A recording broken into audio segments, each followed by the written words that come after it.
All right, I'm back. Just gonna do a nice little stream with the time I got before my bedtime. Where did I leave off? I remember going on a wild goose chase through the gloomy woods. Probably spent too much time to find a pretty not good named item. Of course, there was no way to know that ahead of time. Found a named armor that just didn't roll very well. I think this run is actually a pretty good example of a run going well despite poor bro quality, poor famed item quality in general. I have now found a few good pieces for sure, but definitely a lot of my first named items, like this helmet, were some real stinkers. And also accidentally sort of screwing myself over as far as the noble faction that I chose to go to war with. It was the right decision at the time, given that I played, that I play unexplored, but I didn't realize that I would have no good place to sell items here in the north part of the map, where I do like to spend a lot of my time.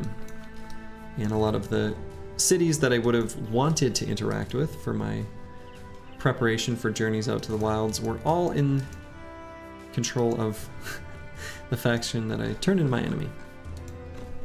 Whoops. But that's okay. We've still got some good things a-cookin'.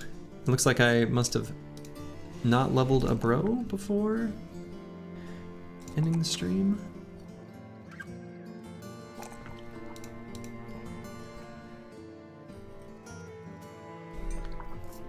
I really can't call this I throw, considering he doesn't even have throwing mastery. This is like a true gunner. We got Bertolf here, who's a backup, who,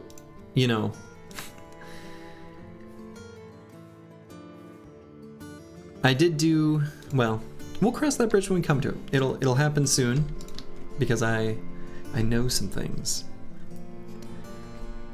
Earmark that. Something's gonna happen between these hedge knights. It's an inevitability, practically. So where to now?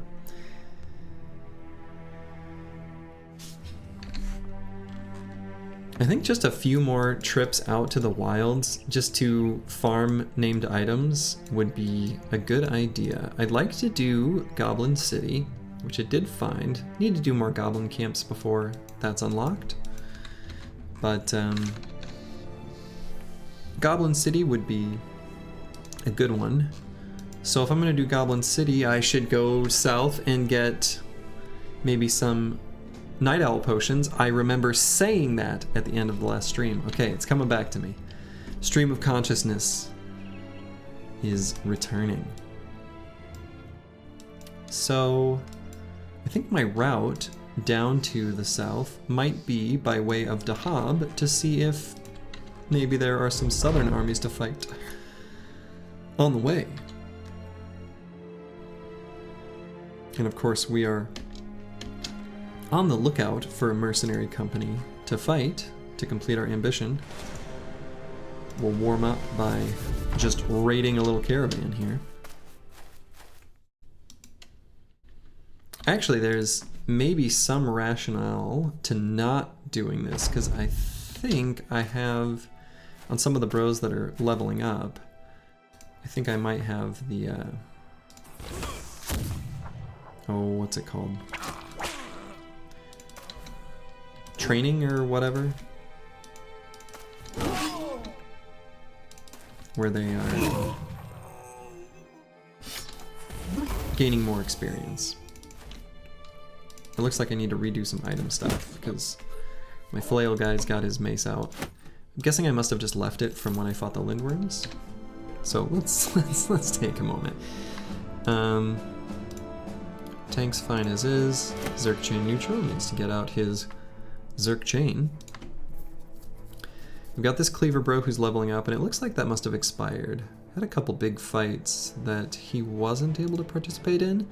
I can also get the experience potion, potion of wisdom, or whatever it's called.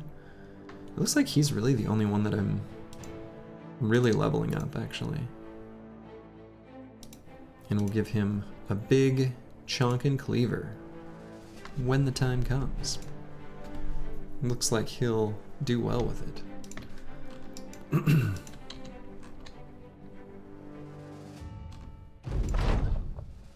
Aha! So, we did a tiny bit of digging into this event last night, Hedge Knight versus Hedge Knight, and one, I postulated that it was possible that, like, there was some... I didn't realize all the conditions that went into it, and I thought that maybe the likelihood of one Hedge Knight winning over the other was could have been based on the order that they appear in this text dialogue and stuff. I did a little code diving. This is totally unnecessary, and it's a well-written event. It's totally random, the order that they're there. The event is extremely likely to fire, like its score in the game's scoring systems to determine which event to give you is like, it's off the charts. It's way above everything else. If you got 2 Hedge Knights, it's gonna fire. If you got 3, it's guaranteed practically. And the winner is determined based on like their level. So a really high level Hedge Knight is very likely to defeat a very low level Hedge Knight. But it's not an amount that is still enough to make you feel comfortable, because it's proportional to their level. So in other words, a level 18 Hedge Knight against a level 2 Hedge Knight, that level 18 Hedge Knight still only has a 90% chance to win. That's not quite high enough to justify feeding that lower Hedge Knight to them, where they get between 1 and 2 melee attack and 1 and 2 melee defense. Anyway, it seems like, you know, unless you were playing a 1,000 day campaign where you wanted to make the best possible Hedge Knight, that sounds very boring to me. I don't think the game loop is ideal for that. So I'm never gonna feed a Hedge Knight to another, unless they're 2 sort of bad ones.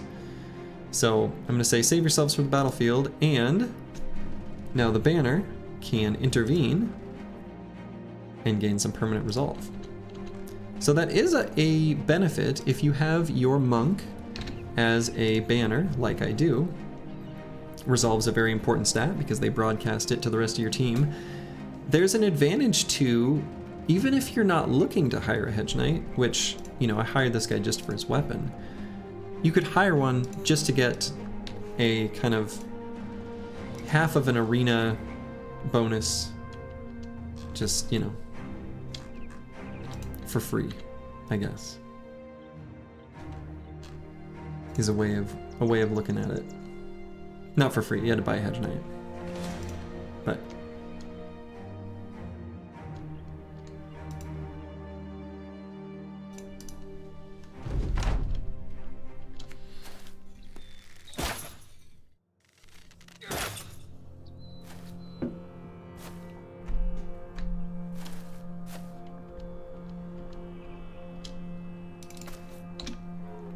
here we got a nice little lineup of nomad nerds here.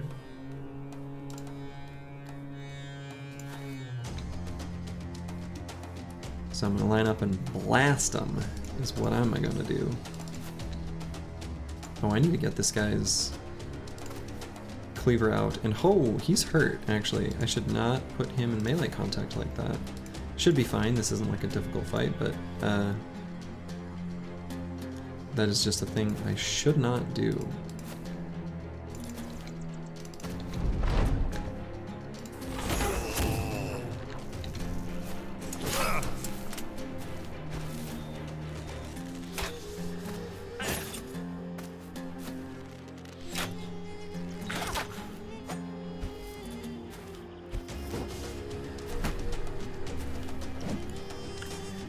We'll still leave the whip out because it doesn't have quick hands to use them to like pick off people, but we're gonna wait until that opportunity presents itself.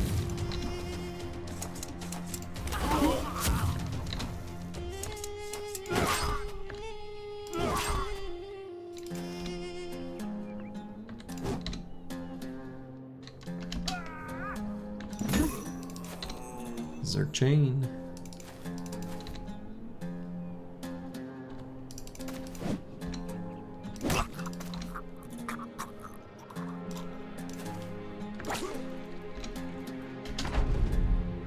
Okay, so they're basically all already defeated.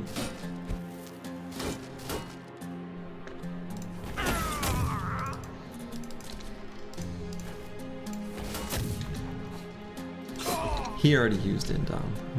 I'm not just picking on my own guy. I mean, I kinda am.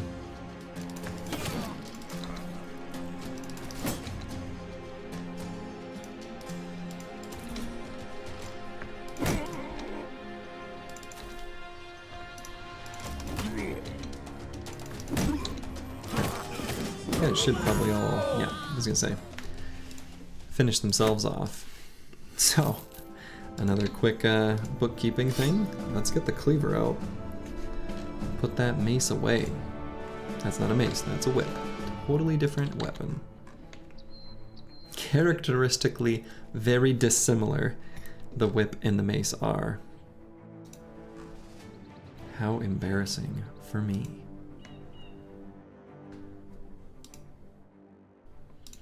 Alright, I can make another Lindworm scale cloak. I see no reason not to. It's a pretty good attachment. What do I want to put it on?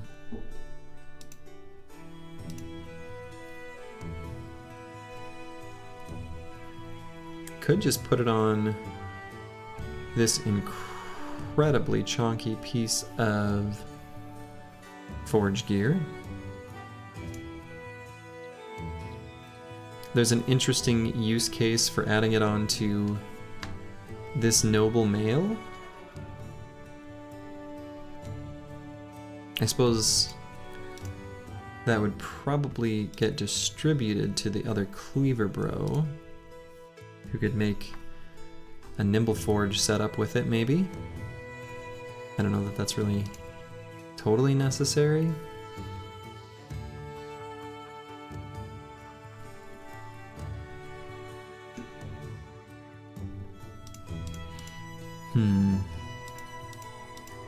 I could just put it on like the coat of plates.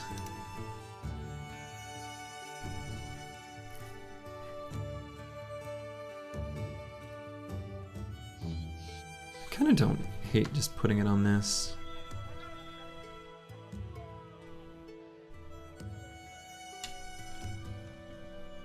And I'm not able to make any more bone plating, which is too bad, because I would like to. But I'll probably just go ahead and put it on this Thorben the Bleak's harness, especially on this guy who's got such a big hit point value. What I can probably do, I think this is a reasonable thing. Oh, never mind. Now it's reasonable. I don't think I'm probably really gonna get use out of this stupid polearm. It's pretty bad. What I was gonna say is, you know, as a sort of compensation for not taking additional fur padding, the little bits of hit point damage that do get through this thing, which it would take a real big hit to be able to do it, which, you know, Chosen and stuff like that obviously can do. He'll heal it back up with the Helmet of the Ijarok. I think that'll, a super high durability item paired with Helmet of the Ijarok makes sense to me. I can make more heavy War Dog armor. I probably don't have any use for the on-hold hide other than that. And so I may as well make my Warhounds that much tougher. So I'm gonna go and do it and put that armor directly onto the Warhounds. I'll just replace their old armor. That's totally fine. There's a Saleh for sale here. Do I have a use for that? I've got one. Oh yeah, this is a great place for it.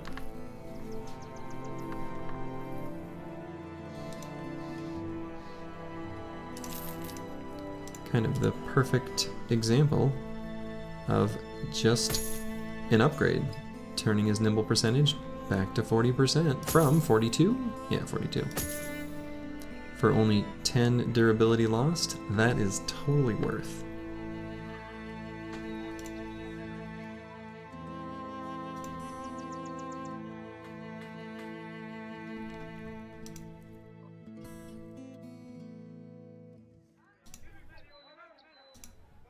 We'll eventually give this polearm something different from this. Possibly just one of the hyena, whatever the things. These like padded leathers with the hyena stuff. And we'll give this incredible nimble armor to this cleaver bro in training once he's able to get nimble. I think that's the plan. And I think that'll be basically, as far as like bro quality and strength, then we are on track to pretty easily beat Monolith, actually.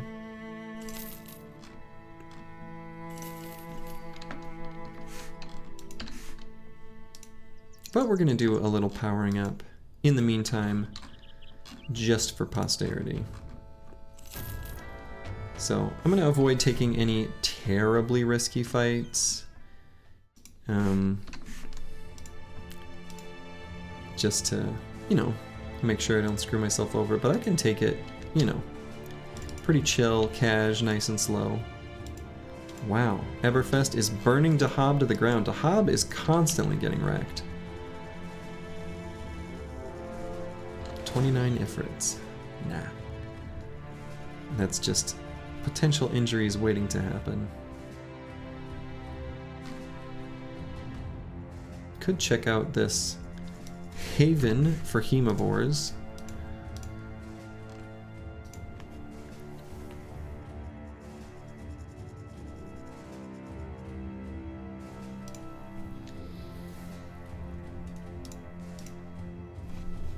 Let's just get to Hikmah before the next nighttime.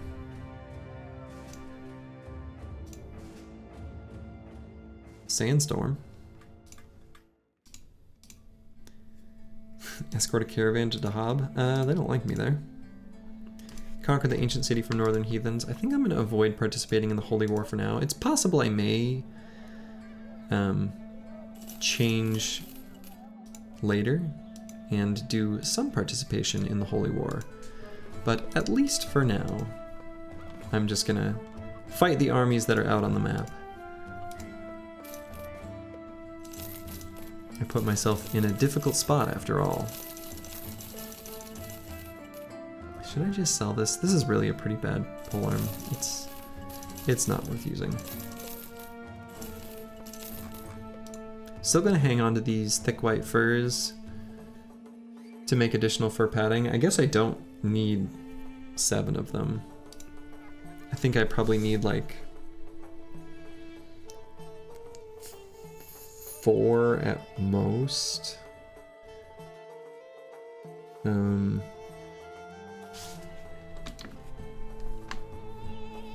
Maybe 5. It's pretty unlikely that I'd ever need more than that, so I'll just sell those extra thick white furs.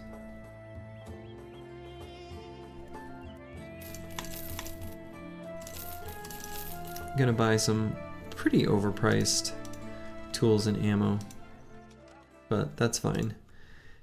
And I'm also going to buy some pretty overpriced food, but I want to make another trip to the wilds, and so I'm going to buy the food I can here. I'll stop by Caravan, and maybe, you know, there's a whole section of the map here in the bottom left that I have no idea what's there. And so we can go check that out. There's still a few legendary locations that have not been found yet. The Sunken Temple or whatever, where you get holy water, and in addition, I've also not found the statue where you can get a mood boost, which, you know, can be nice.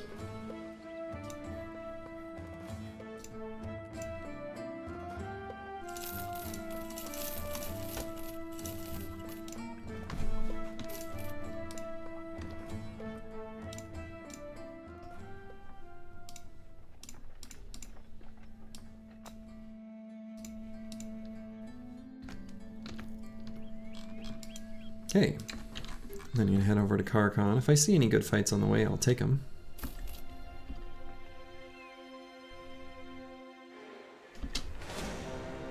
Many Necro Savants. I mean, maybe I should just do one of these.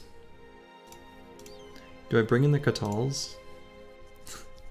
I don't know. I don't know that I even need to bother, honestly.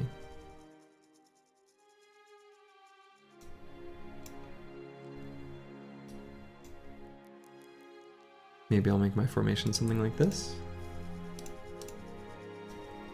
Maybe better is actually like this.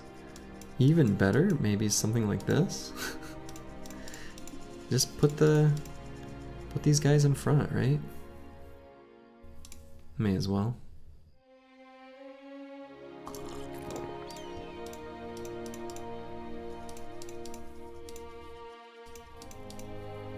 You got net firepot. Yeah, let's do it. This could be an opportunity for some decent experience.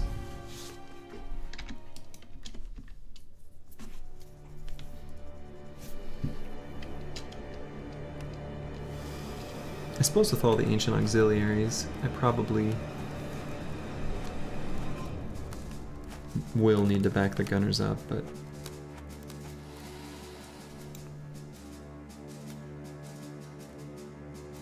so probably what I'm going to do is actually back this row up 3, and this row is just going to go back 1, and I will reverse their order. Then I can get a chance to fire off a handgun shot, strip all the armor off these ancient auxiliaries, I guess, and I'm going to put the tank in a slightly more precarious type of position.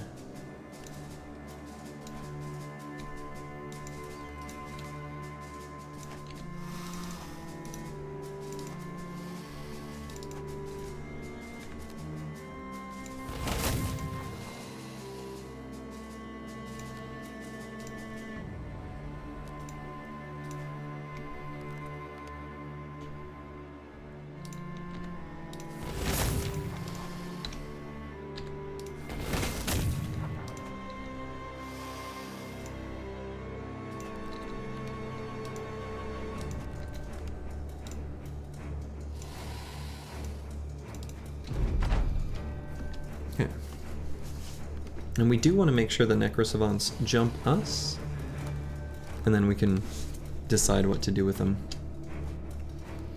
A mistake was made at the end of my previous turn. After shooting the handgun, I should have swapped weapons already.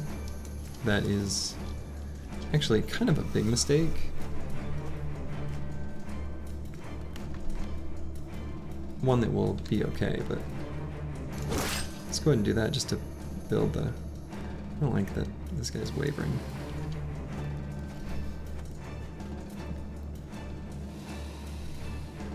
But I'm just gonna wait on everybody except for this guy, who is too fast.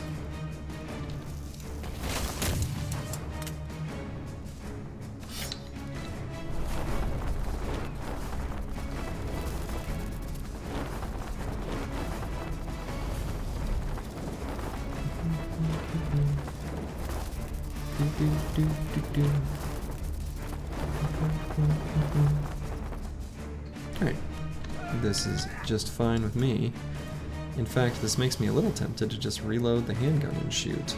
I think that's actually probably pretty good.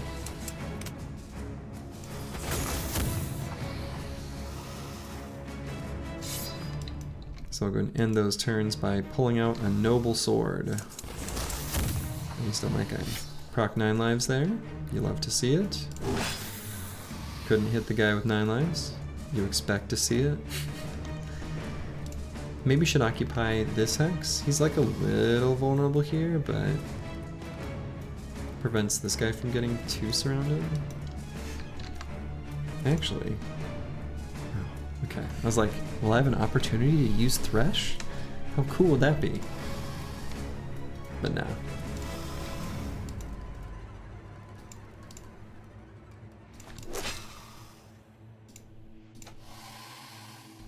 I'm gonna go ahead and get that guy. activated.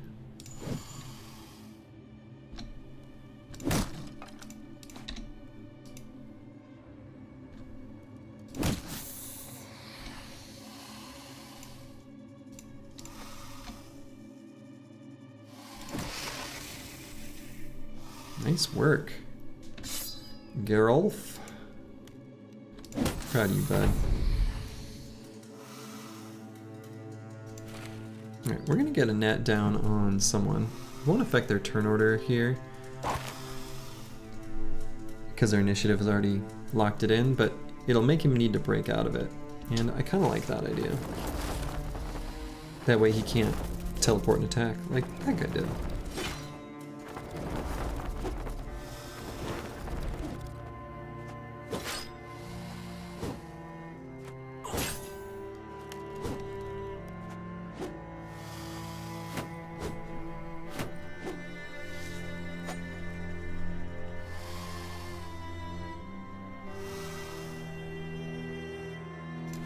So I'm gonna go ahead and net maybe this one, but probably, oh, so close. Thought maybe that would be enough damage. Dang. So what I can do is proc it with Fire Pot. And now he can't stay on that hex or he'll die. Which is pretty neat. You can tell because of the way it is. Love to see it.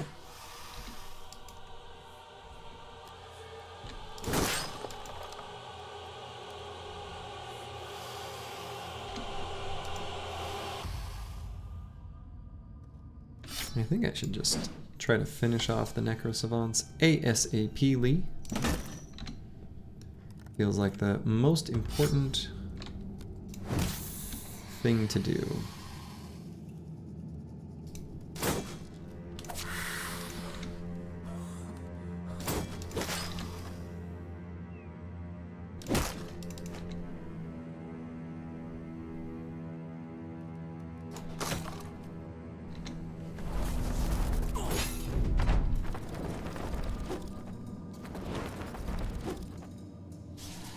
Say that Cleaver Bro is not your ideal target, actually. He's pretty good. You're gonna get some overwhelm stacks on that guy. Making a miss. And it worked.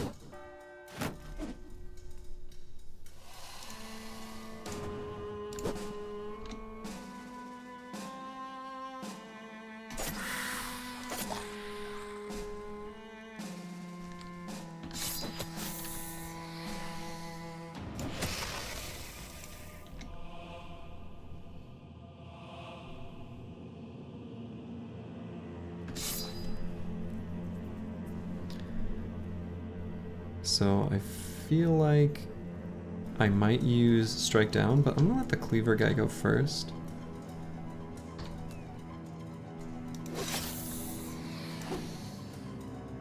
Okay.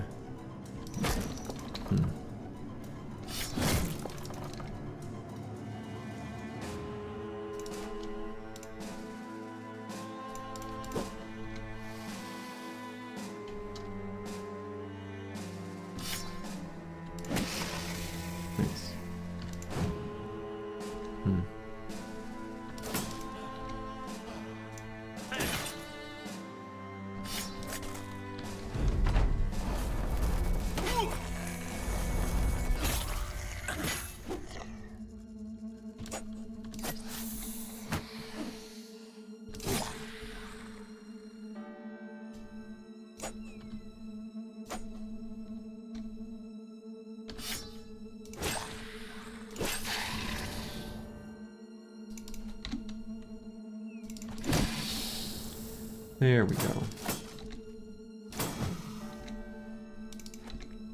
Okay, sir, excuse me?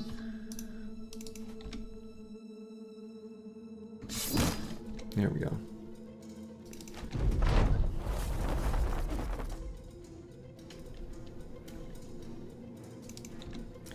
Oh, Necro Savants. You silly little guys.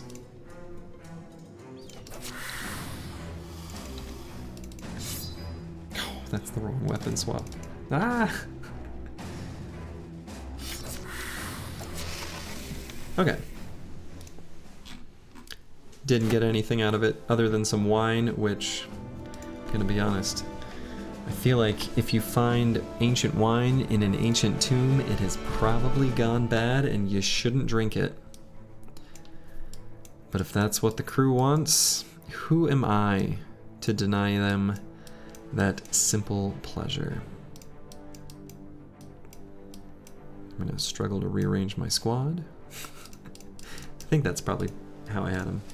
Probably these two swapped. No, I put this guy with the more range defense. No injuries though, so that was nice. This guy could have gotten injured, considering his hit point pool is like, you know, not much better than a cripple. Zerg chain neutral, gaining some very nice stats.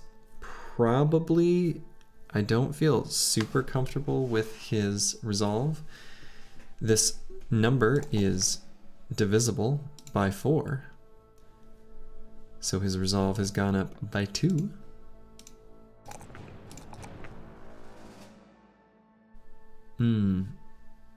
I might still dodge the +2s and hit points. I can maybe get away with taking like reach advantage, considering his melee skill will be real high, as a way of kind of keeping him safe. Go ahead and grab Pathfinder. And then this big old chonk and mace needs some hit points. Cool. The veteran levels are pretty nice. Ways of just getting a nice little extra boost to your secondaries. Or excuse me, your primaries. Primaries being, for most bros, melee attack and melee defense. Obviously it's different for others. Oh, what do we have here? Unfortunately that's not that good. So named items always roll 2 different, at least in vanilla. There are mods that change this, but honestly, if you run with those, you should consider changing it, because I think named items being too powerful is not good for the gameplay loop. But you do you. Anyway, the 2 things that this rolled were effectiveness against armor and maximum fatigue. Those are pretty meh.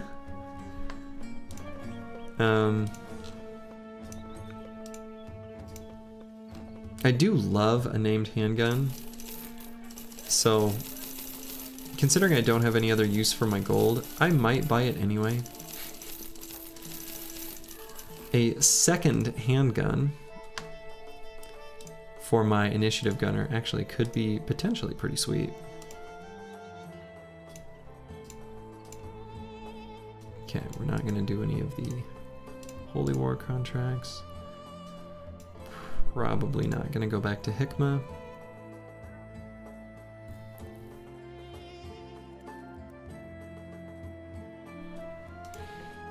Not going to buy any armors.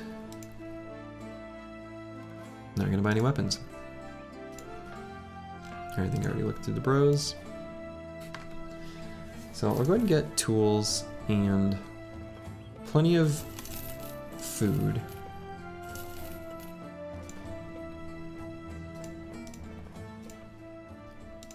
So the smart thing for me to do would be to get the cart. The cart upgrade. Actually, not even. I'm like probably, no, I don't have enough gold to have that and be comfortable afterwards. But what I do have enough gold for is this Southern Fire Spitter. Is it good? No, it's pretty bad.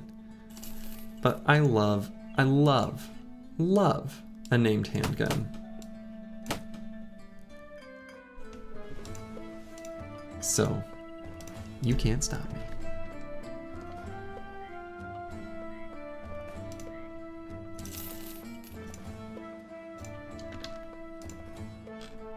And would you even want to?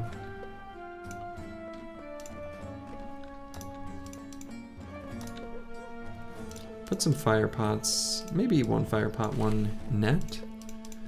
Seems like a good idea. And let's see, I think I'm pretty confident that I'm never going to use some of these items that are sitting in these bros inventories, aren't I?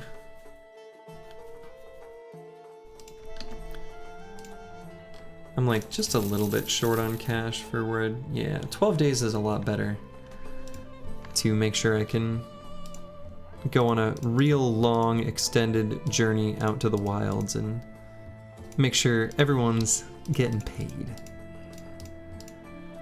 You want everyone to get paid. Okay. So let's do just that. Oh, there's a path out back. Fun.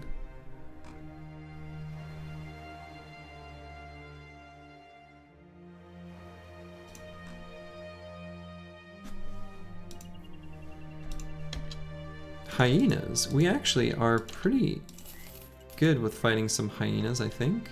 Oh my goodness, a curious shipwreck. Okay. It's another one of those items that you want to see. You get the golden goose. How lovely. Plethora of hyenas. You know what's interesting is, again, I feel like a plethora of hyenas, if I had my spear bros, I'd be like, this is no problem. But like, there's a weird amount of actual risk that comes with fighting these that just feels so unnecessary by not having spear bros. I don't know. It's not much, but still feels silly and unnecessary.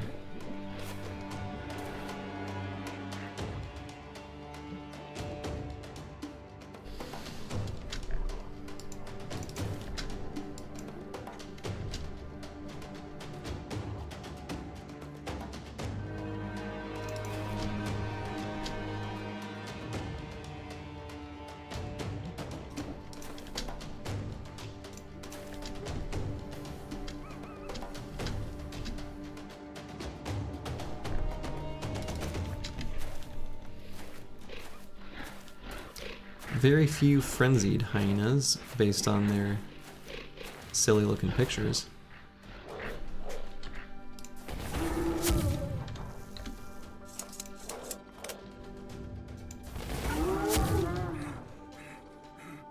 Oh yeah, he moved.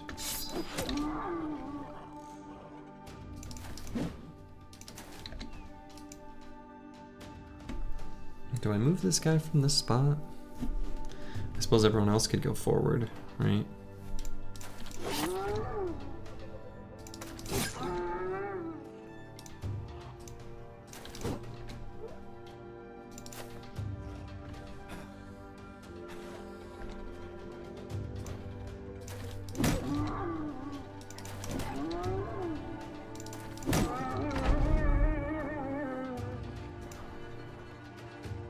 Alright, let's give this named handgun a shot. Not a very good first showing, though it's, for this fight, just the same thing as a regular handgun, basically. Now I need to make sure they don't get in on top of my backline. That's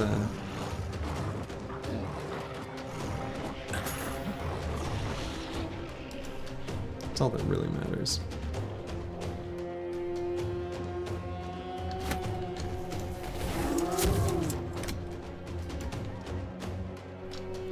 See if we can clear. Let's go.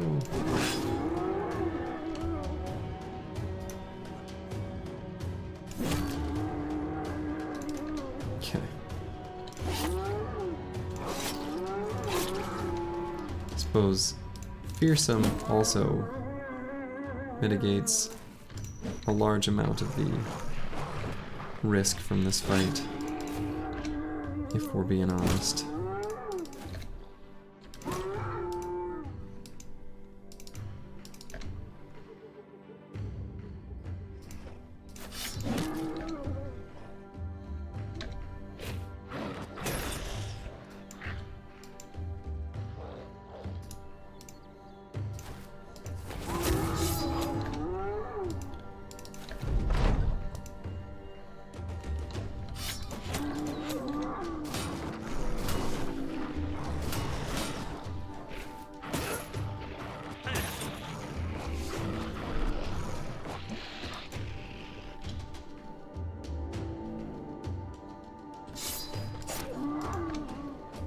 Alright, they're basically all fleeing now.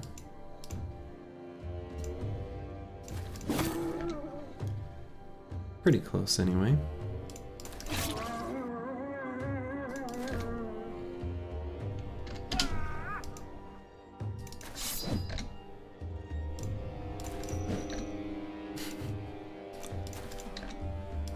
We don't want any of these pelts to get away. Okay, that's better.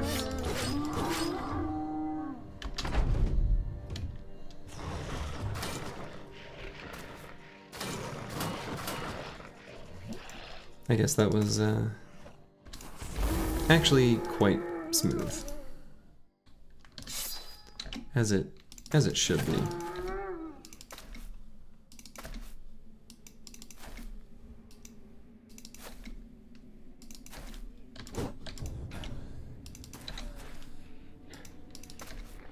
And I am going to press the run them down button, just because I wasn't looking at what loot had come out, and I want to make sure that I got the good stuff.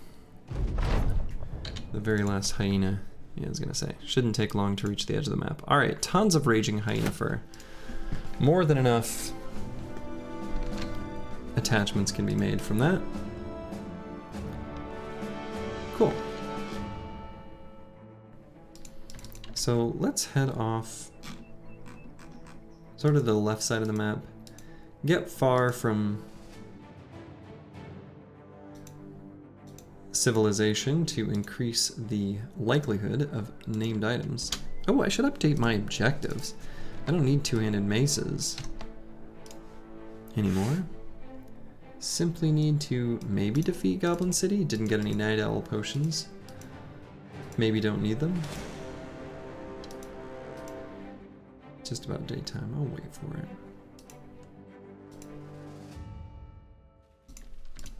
Take a peek on this mountain. Ooh, a big orc camp. Okay. We can warm up with the crumbled shelter and then hop right into Baba Ganoush? What did that say?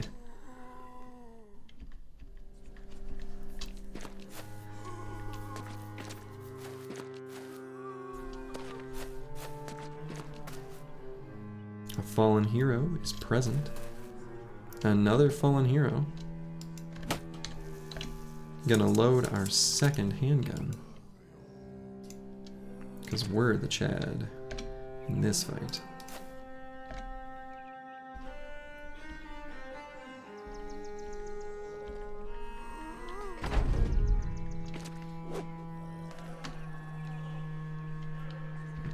A row of Geists appears.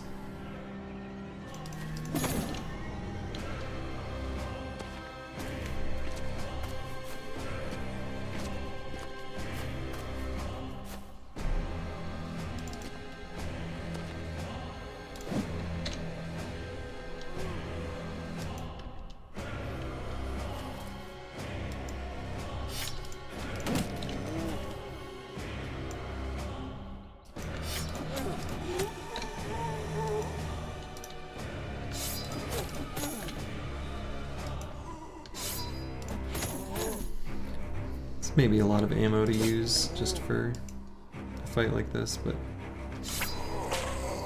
got him.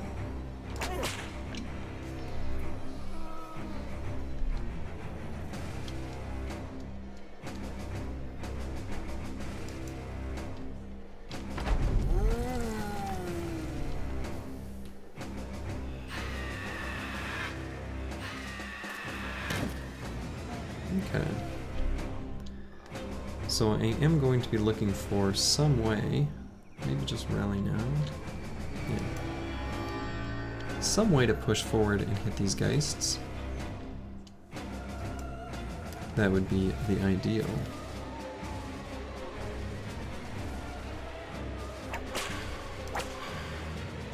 That's a pretty good way of doing it. Nice one, Blackbeard. 2 Geists and a Zombo right in a row.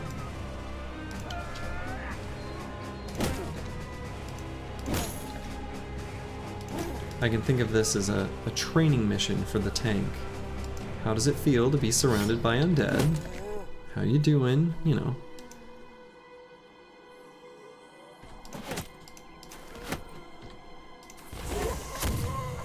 Because when the time comes for Monolith, he's gonna be surrounded. He's gonna have to be ready for it.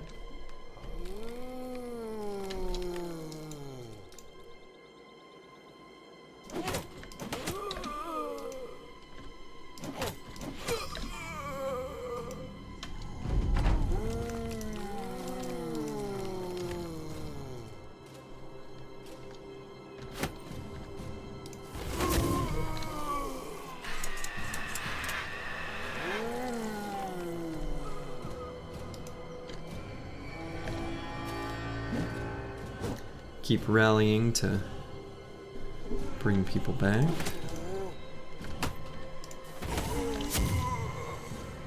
Try to remove or reduce at least the surround bonus. Hey, Grib, how's it going? How is life and times in the world of Grib? Yeah, hoping for a magical stuff.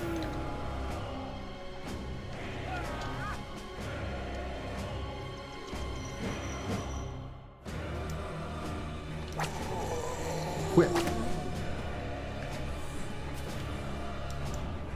All good. Good. Glad to hear it.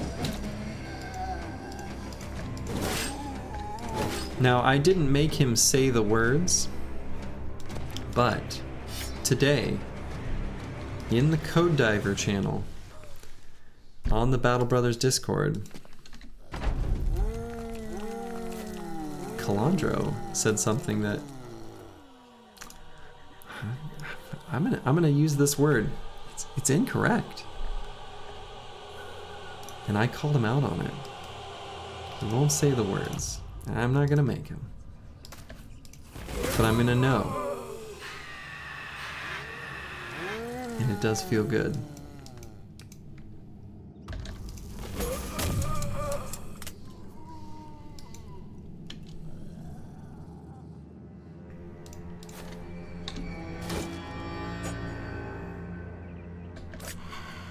His knowledge may be legendary, but it is not infallible. Hey, Sins. How's it going?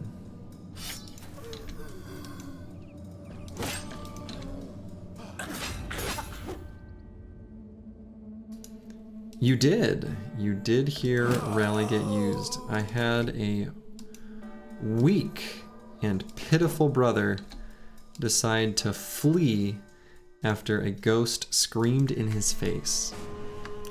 I can't believe the cowardice that brother showed, but I was ready to, I guess, make them get over it, you know.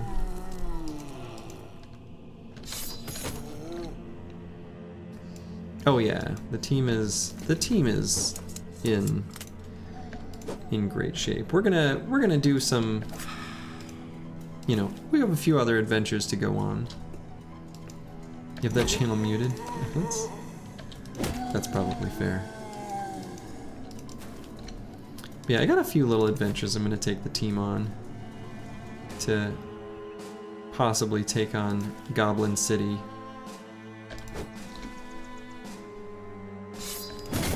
Is what I'm thinking.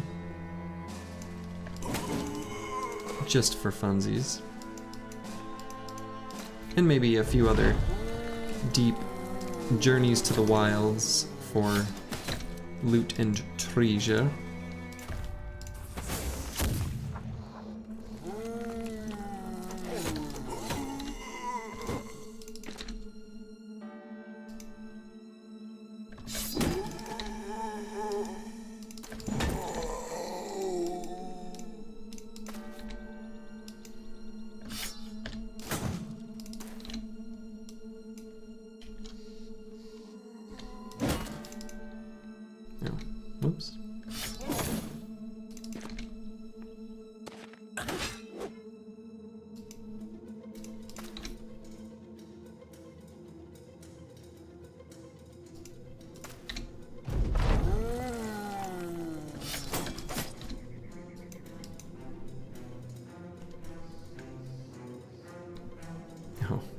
doesn't have any more throwing weapons.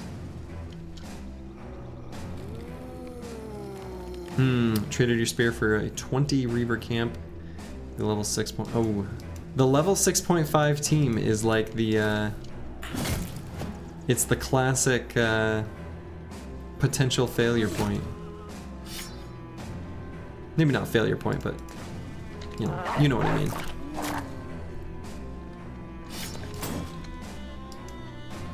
Bad stuff happens at 6.5. Now, how much you hated spears, but you never would have won the fight without him. Oh my. Well. Interesting. What a tale. What a twist of fate.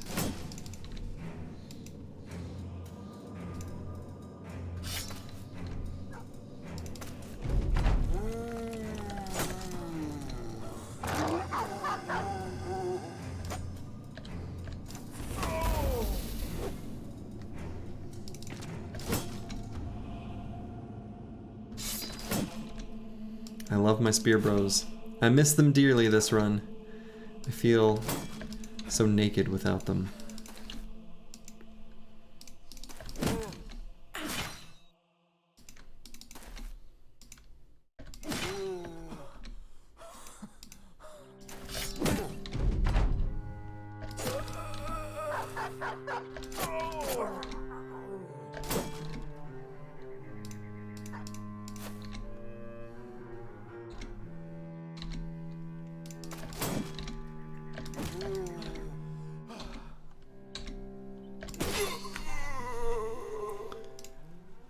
Alright. Oh, interesting. Roll damage and I guess max fatigue? I don't even know the stats of a crossbow all that well. Why use them when you've got handguns? So let's see. What is the...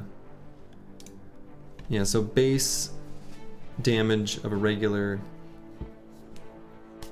fancy big crossbow is 50 to 70. So this has a damage roll that's not too high. And the max fatigue was lowered. That's junk. I don't care about that. Never gonna use it.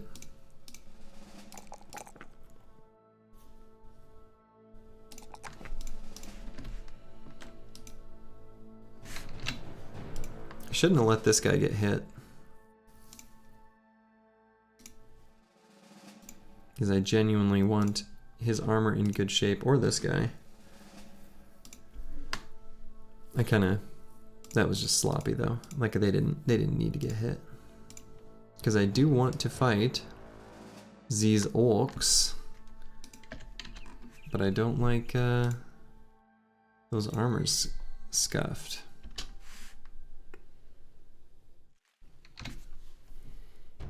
Could just give him a backup nimble armor, but I probably just should.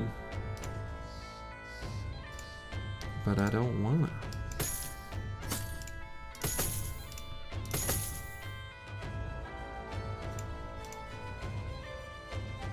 Same with this guy.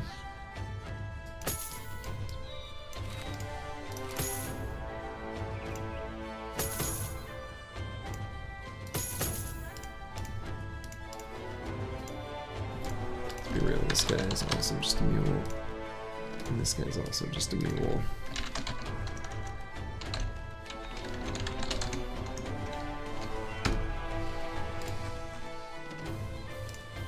Alright, they've got usable items now.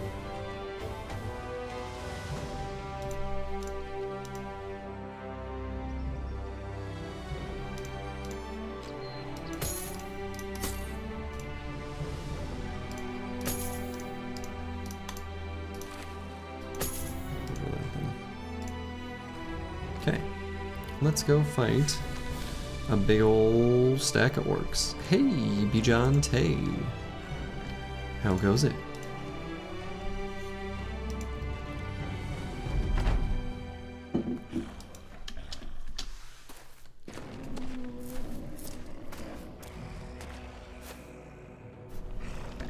I've had a few of these big orc fights go well enough. I don't want to get overconfident and let him push through and wreck a gunner's life. But I just hate these fights without my spears. I hate them. I just do.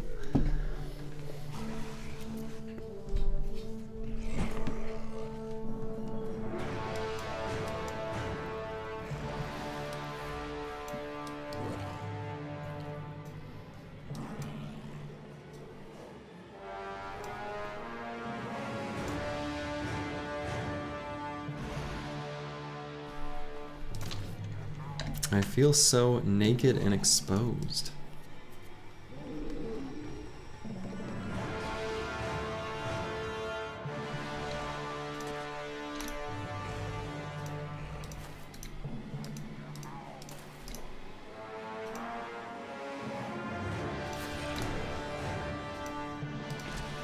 I'm gonna back up and let them separate just a bit, and also get my gunners a little bit more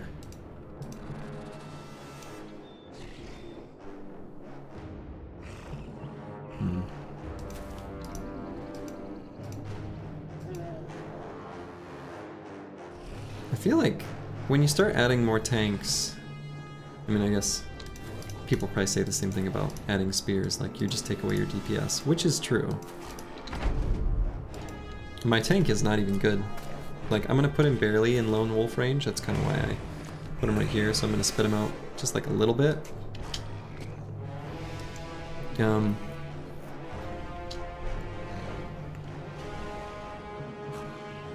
But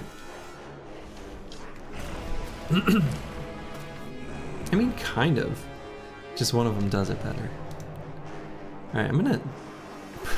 Ugh, shut up.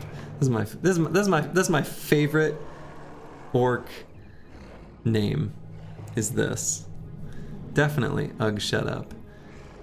So I'm gonna put him here so we can get the lone wolf bonus, and go ahead and do our first Indom pop. I don't know. I think the spear is better always. I really do. I just do. They're just better always. You'll take this spear from my cold, dead hands.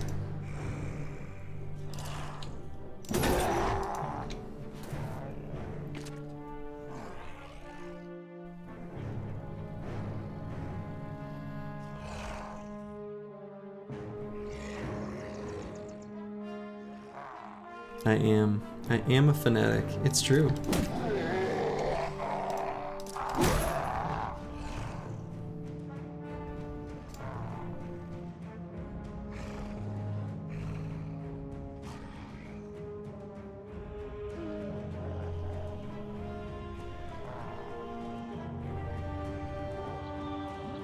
And don't be confused, Geralf is just like a lowish level bro in training.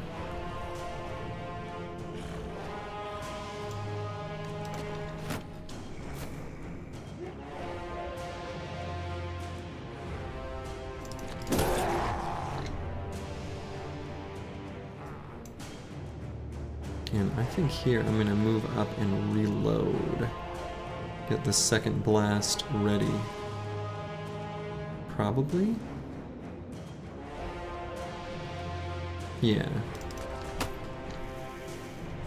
Well, aim it there to hit 4 is good enough for me.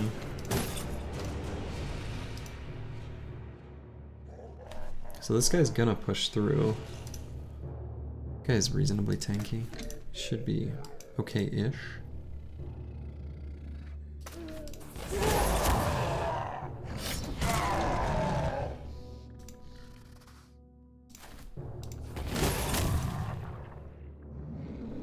Throw a fire pot in the middle of this mess. Probably not a bad idea. Can't do it this turn though. I always forget that it's 5, because I was thinking of it as just being, you know,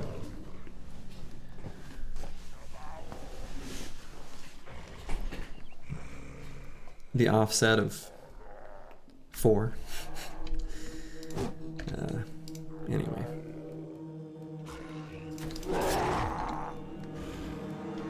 Probably shouldn't have done decapitate there, but... Oh yeah. So, as an experiment, we have a cleaver bro, and this one with an asterisk, let the record state, this one is not real. I don't know if you were watching at the time, Sins. It has an asterisk because it was when I was daggering someone down. It doesn't count. And I know that, but I still put it because I did use it. It is, will I actually use recover on this cleaver bro in a real fight? I almost self-sabotaged there a little bit because I used decapitate when I should not have in that previous attack. Because he was missing just like 10%, 20% health. It wasn't worth it. Anyway.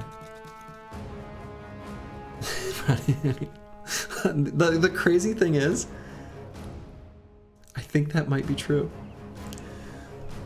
But it is an experiment to see in a real use how many times I would actually use it. The answer is going to be very, very few.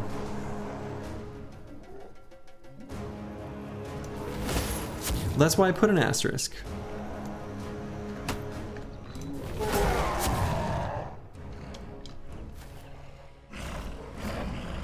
Because it didn't matter.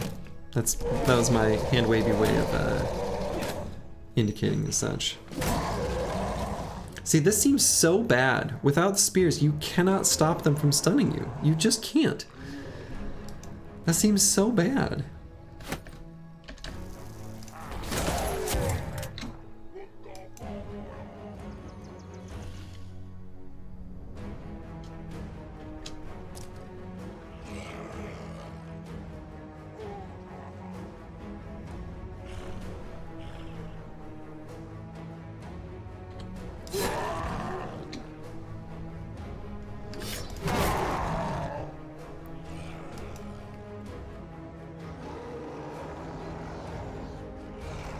Yeah, but you have Indom bros doing what? Like what sort of, what, I mean, just to have it? I don't know. It seems utterly bizarre to me.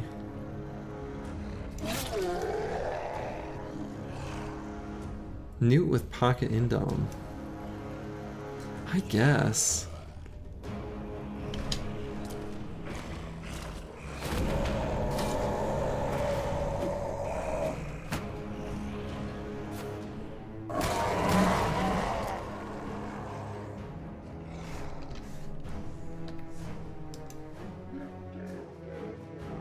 Hey, Akibio. Yeah, I'm not doing a no spear run again. It's bad. It's just bad.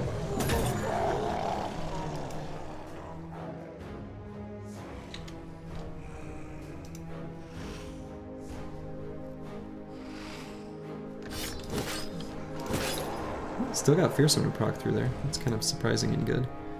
Didn't know if that would be enough. It was. Thank you, Noble Sword, for your bonus damage.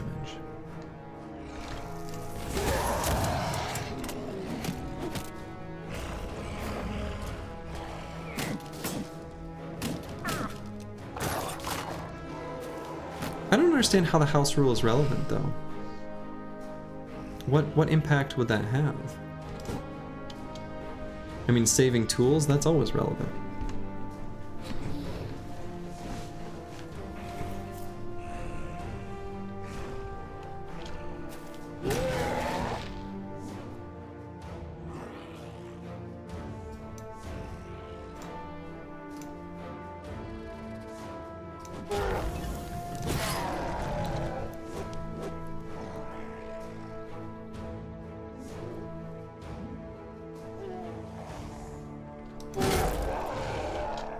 I mean, I don't know. Not sure I believe.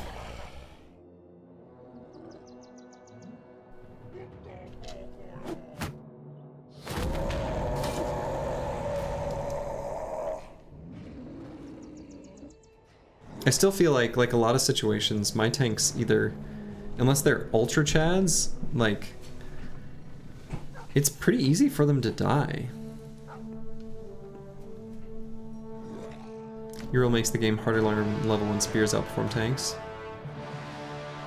True, but I think they outperform them always. I genuinely really do.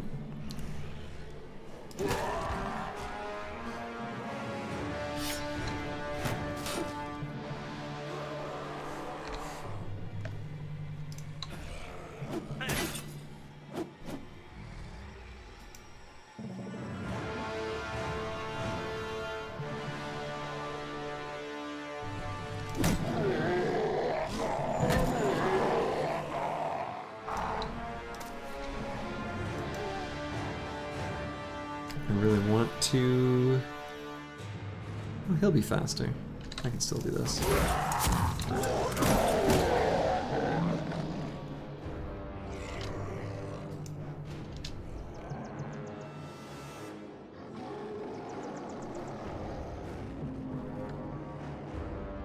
Yeah.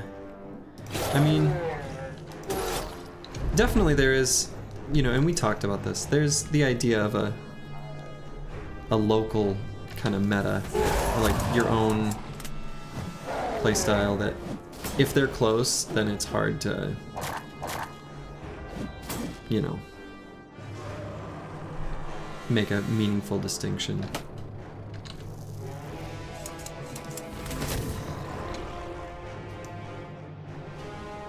It may kind of even be impossible, to be honest.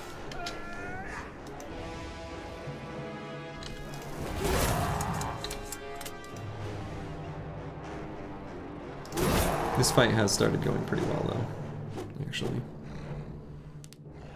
Yeah, different per run, per group, per origin, and per,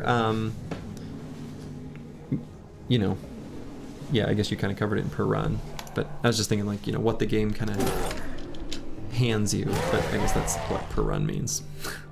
I was ready to respond before I used my brain.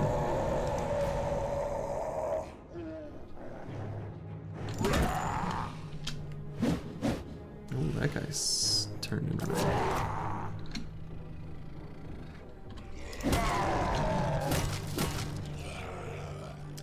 There's no way that shield's lasting too much longer.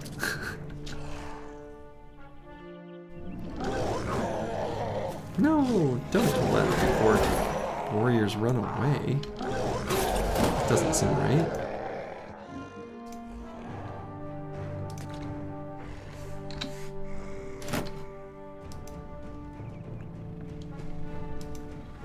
Yeah. And I think also, like, you know, the Catal meta is, you know, a thing where, like, if you're doing Glads, I mean, you start with a Catal, and you start with a perfect bro for it. So in that case, I mean, that just makes too much sense. It really does.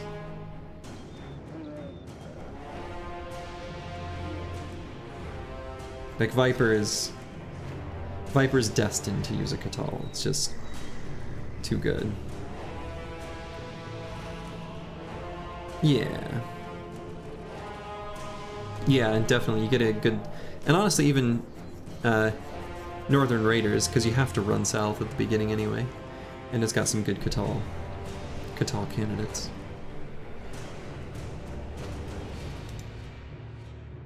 I think I'm actually gonna sort of punt this turn and get in melee with this Orc Warrior. Nah, I'll give him a bonk.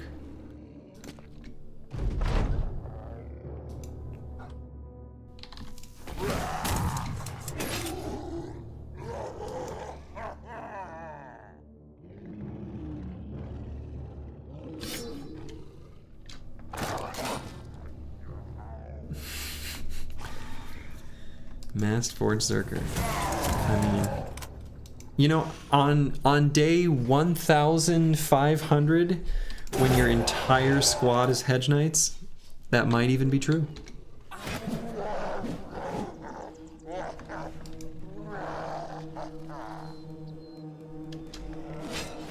I'm dubious even then, but it feels, that's closer, you know?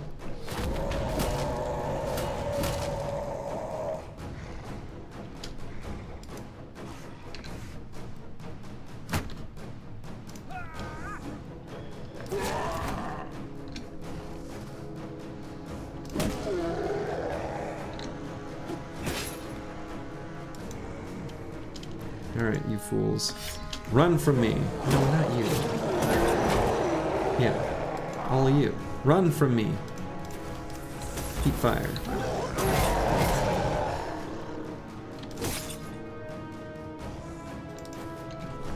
Oh man. That was a famed man splitter. What sort of game is that?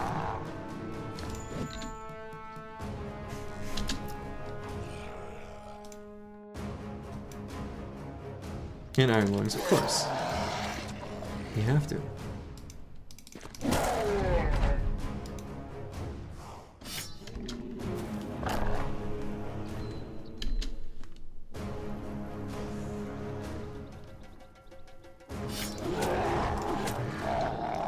Got him.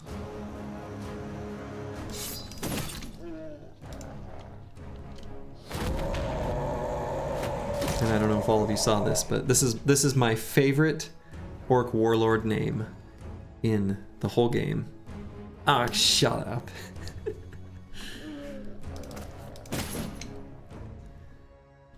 Yeah, just a little quality. It is really funny. Like, I don't understand, like, I don't know. It's a rant on its own, but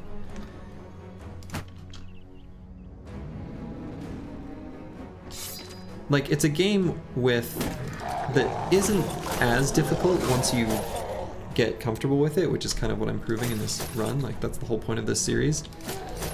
But it is challenging until you understand the game, like really hard, actually. It's got a steep learning curve. And so if you're gonna play with mods that make the game easier, that's fine. Don't whatever mental arithmetic you need to do, don't call it a quality of life mod. Like, that is so bizarre to me how common that is. It's okay. The game is hard. That's fine. Call it what it is. It's a mod that makes the game easier. And that's okay.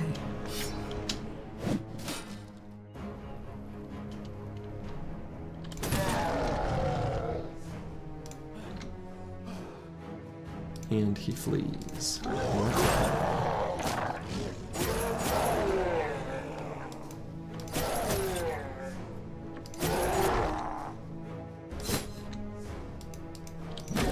Or, you know, if you want to say, you know, you like having famed throwing weapons that are better than base, knowing that it makes the game easier, just sort of acknowledging that.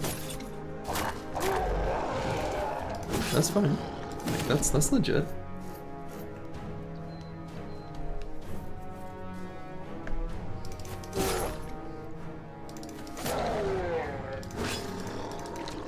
Yeah. Yeah, that critique of Legends is my understanding based on what I've watched, and really kind of prevents me from feeling interested in giving it a proper attempt. Yeah. Right. And I think people don't like when you say, you know, if you're going to use tryout mods, why not just edit the stats? I understand it's being a little facetious. I mean, it's not exactly the same thing because it's still within the pool of what the game had, but still, you know. All right, we got a decent forge armor, a little light, but definitely gentle on the fatigue, so that's pretty nice. And the fatigue roll on this helmet was high, but it's still very good. Cool. Pretty nice. Rolled pretty well in its armor. It just also rolled high in its fatigue. These can roll down to -4. I think it's 4 to 7. I don't remember off the top of my head.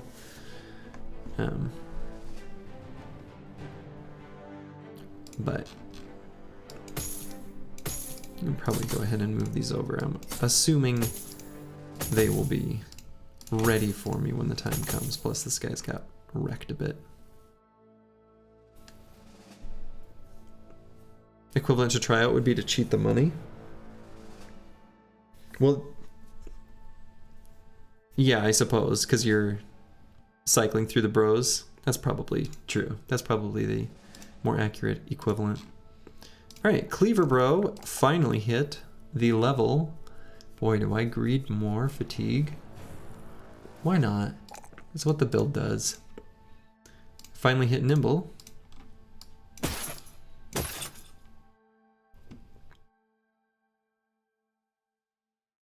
So I can give him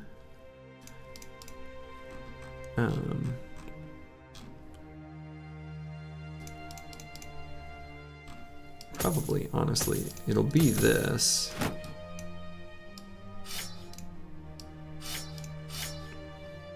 Is how he's going to be.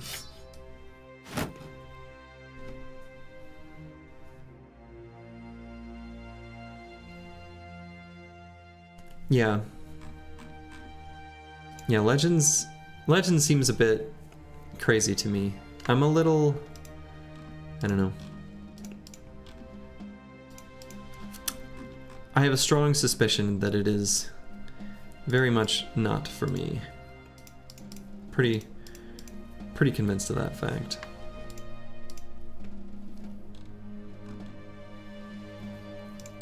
Man, I bought this, or no, maybe I stabbed a knight down for this coat of scales. I basically don't even need it.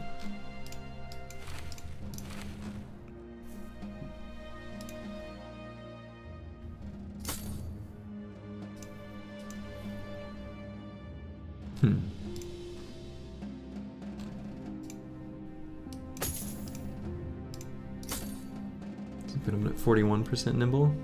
It's good enough.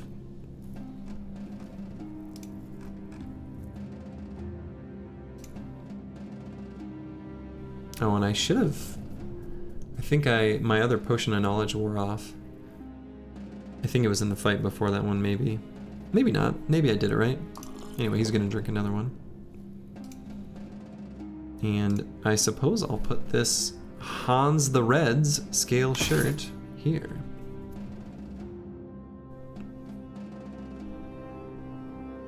Yeah, I mean, I think the thing is like, unless you come up with some sort of like objective with Battle Brothers, you know, if you're just sort of starting another run, then starting another run, starting another run, and you're not like varying up, you know, trying out different strategies or trying to achieve some objective within a certain amount of time, or, you know, giving yourself some sort of stipulation, it's pretty easy to just get bored of the game, which is fine. I mean, no game has like infinite replayability. Well, that's kind of not true. Chess and Go and StarCraft and whatever. Anyway, you know, and you need to freshen it up. I think Legends as a tool to do that is a totally decent and reasonable thing to do. Yeah, and the thing is, that specific aspect of Legends, of the randomized perk tree, where each bro is a puzzle, I think is great. I like that. I like that a lot, actually. Yeah. Okay, yeah, Sergey is a chess player. I'm not much of a chess player. I've technically played chess. I technically even play chess every once in a while I'm pooping. Little slurgy lore for you. But I'm quite bad at chess. Just a common pleb. I'm gonna be right back and fill up my water. I'm all empty. Very sad. One moment.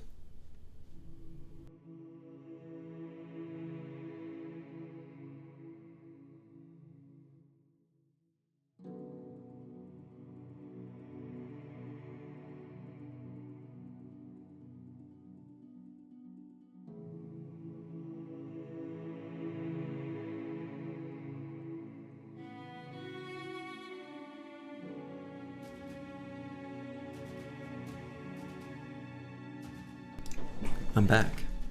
I was out in some sunshine, listening to music, had a beer, had a bunch of salty food, and need to hydrate.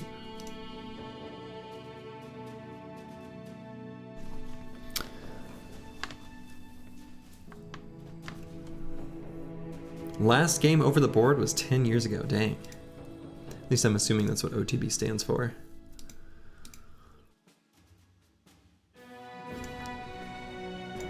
Yeah, I'll need to get some attachments on these armors, but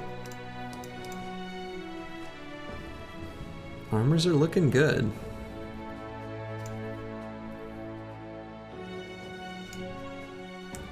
Is this good enough to do anything with?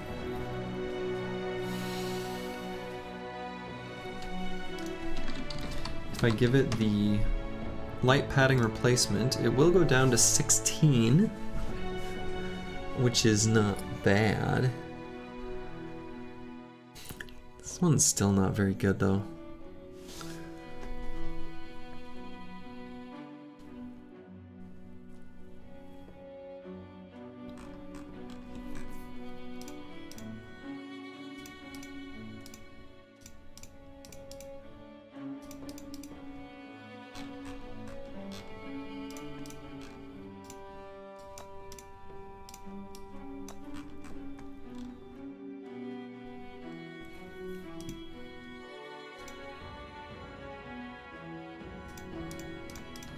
Yeah, I mean, I think this is good enough.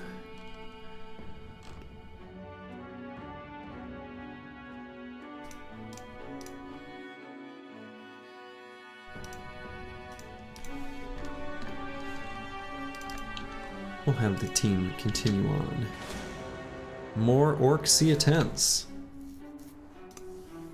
Didn't really get hurt that much last fight, actually. So I suppose I could just do another one. Kind of the same looking fight.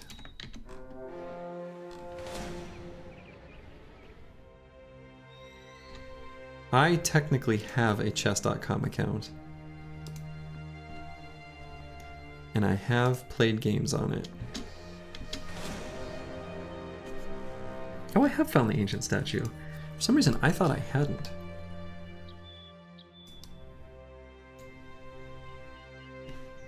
Huh. Just realized that as I zoom out.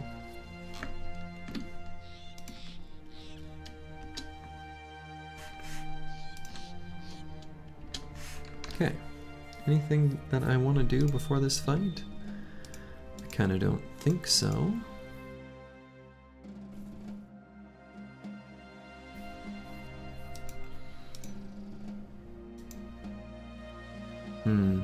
Yes, I do. I want to replace this with something fixed up.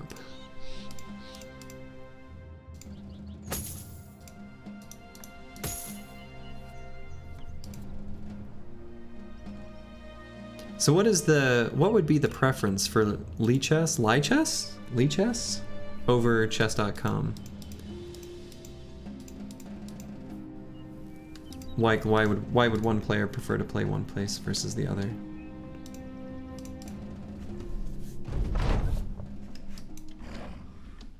It's not like a baiting question, I actually don't know.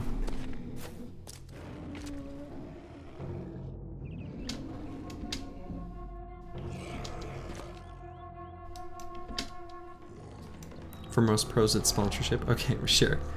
Yeah. So Magnuson or whatever is gonna play on chess.com because they paid him a bunch of money. That makes sense. Okay, like the interface more. That makes sense.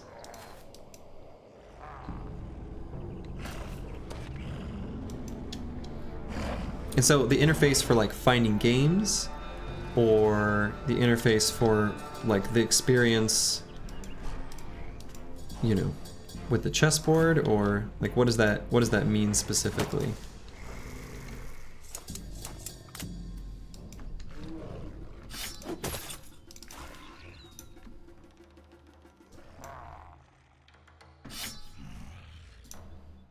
Okay, exact tournaments that happen, sure.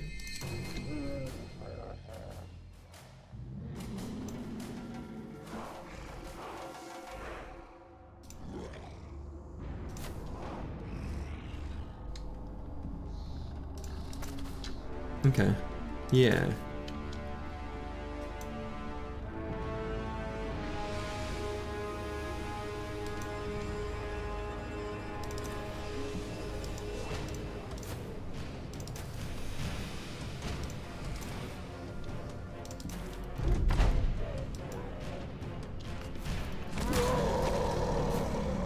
I didn't know that they...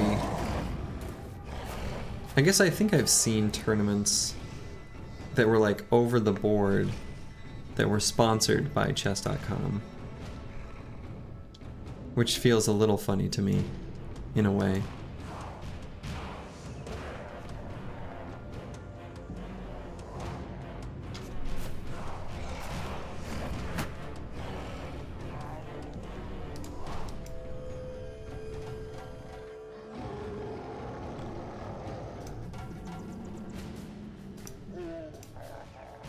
By the way, when you, Sergey, whenever you type C**M, I have to approve your message.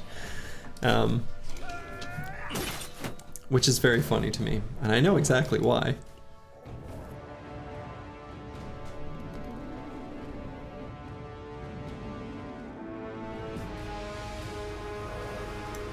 Okay. So just the experience, like, because of lag.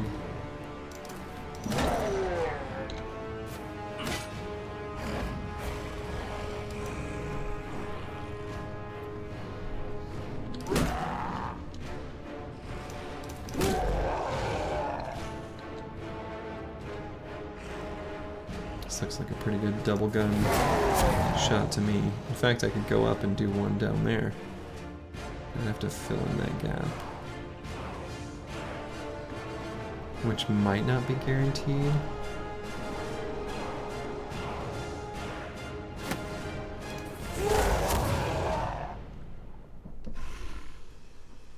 Okay, I think I understand the analogy pretty well based on that way of putting it.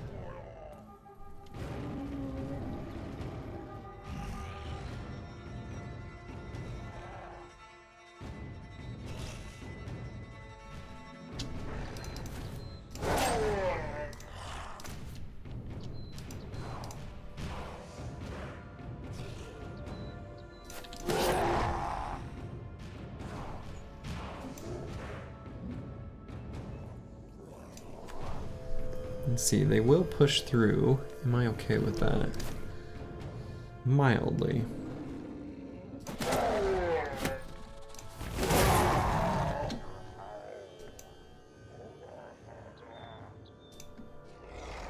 Here I want to relocate a tiny bit.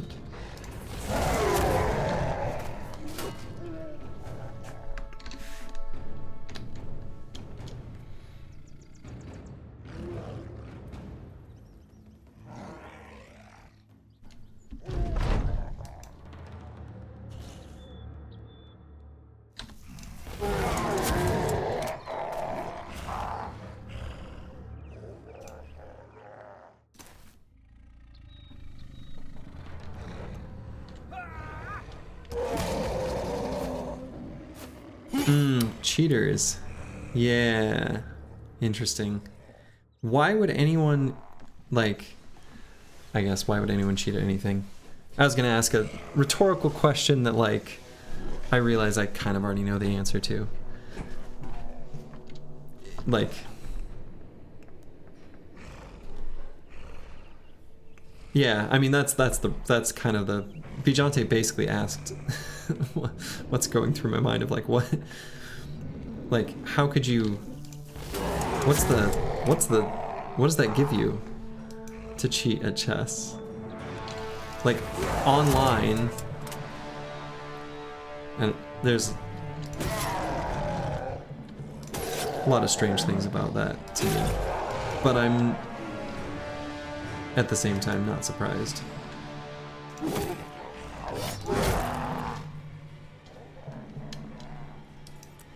Now, cheating and over the board makes more sense to me, especially if it's like a tournament, because then there's some sort of, you know, objective, some prize, some reward. Oh my goodness. You guys very surrounded.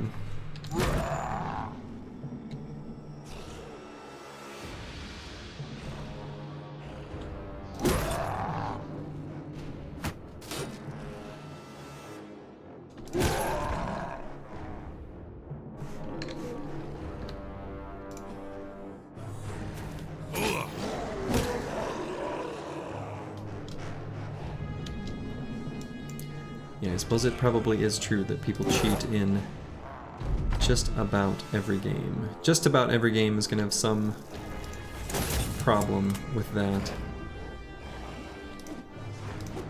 to some degree.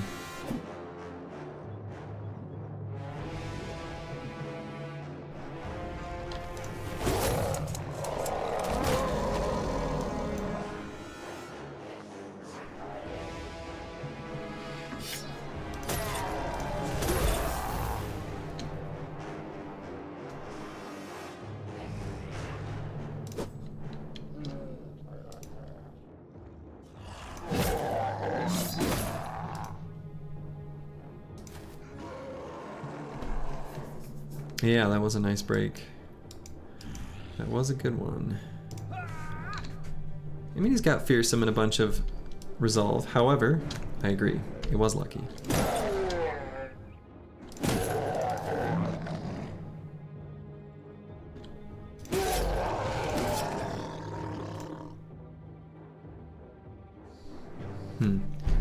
Maybe want to engage this berserker.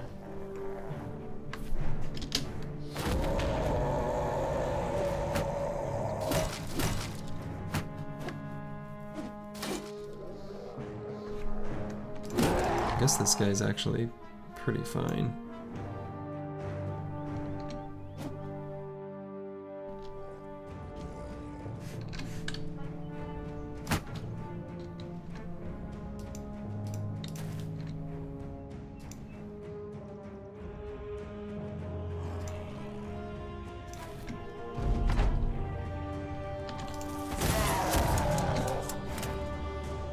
That is basically where I expected him to go, and honestly, kind of wanted him to go.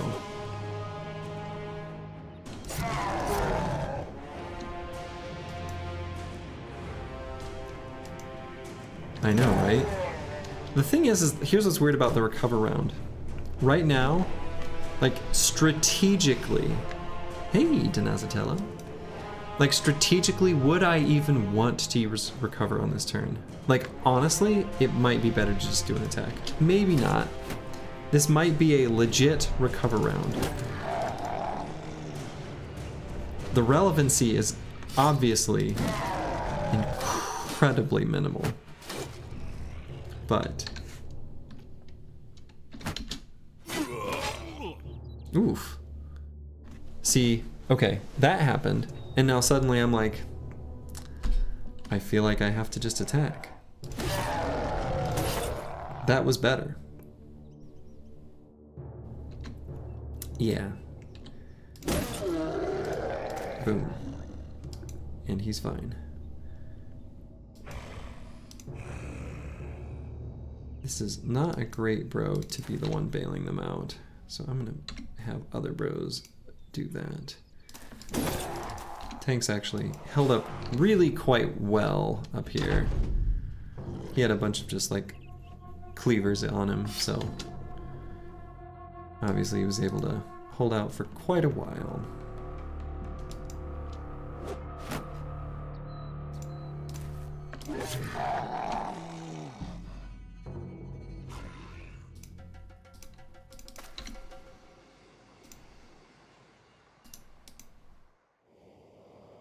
Also, as a random side note, I appreciate that you can have your banner in the perfect little hex. There's a perfect little ring. I don't know why I'm touching my monitor. You can't see it. But there's a perfect ring where your banner can give the For the Company buff alongside Lone Wolf. Look at that resolve. Thanks for coming to my TED Talk.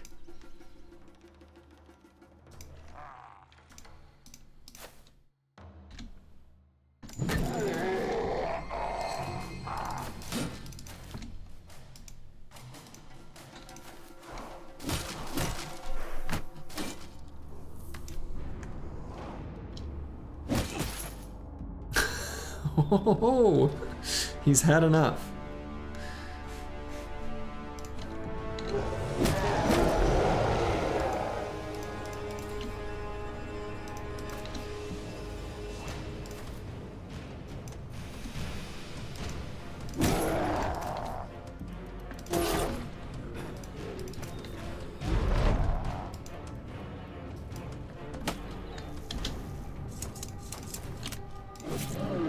Nice. The bro in training with the enhanced learning, lopping the head right off of the orc warlord. You love to see it.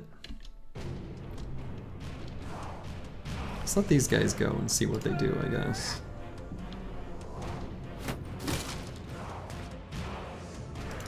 Looks like they are actually going to flee. But will they really? Because they kind of lied to me in a fight the other day. Why did I run that guy forward? The literal one that shouldn't.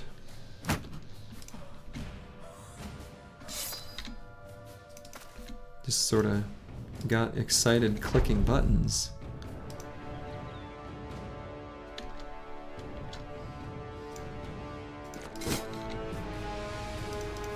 You don't participate anymore.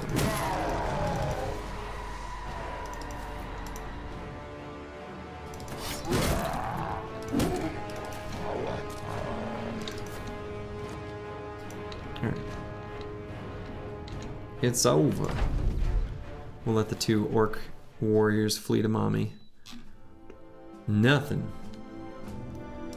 No named items, no nothing.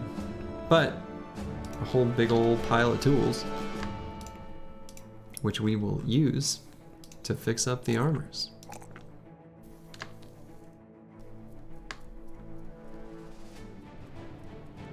I know, a lot of tools. I guess the scavenger is bringing some of those in. I will agree, I will notice, I will acknowledge. Though, think of all the fun enemies we could be fighting with the bounty hunter. I mean, I see its value, especially against orcs, especially when you're out in the wilds. I see its value. I still just really like having the bounty hunter. And I think the bounty hunter is definitely influenced by the builds that I choose to make.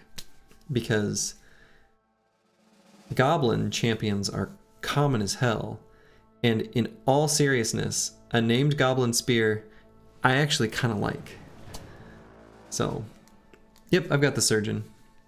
The surgeon is my my safety net, just in case something bad happens and a bro falls that I don't want to have fall.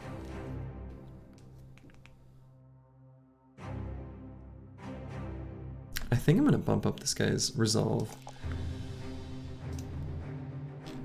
as my choice on level up. Just feels like a good idea. Ooh, and we get a final perk point. So this is our Swordmaster. Notably, will become old.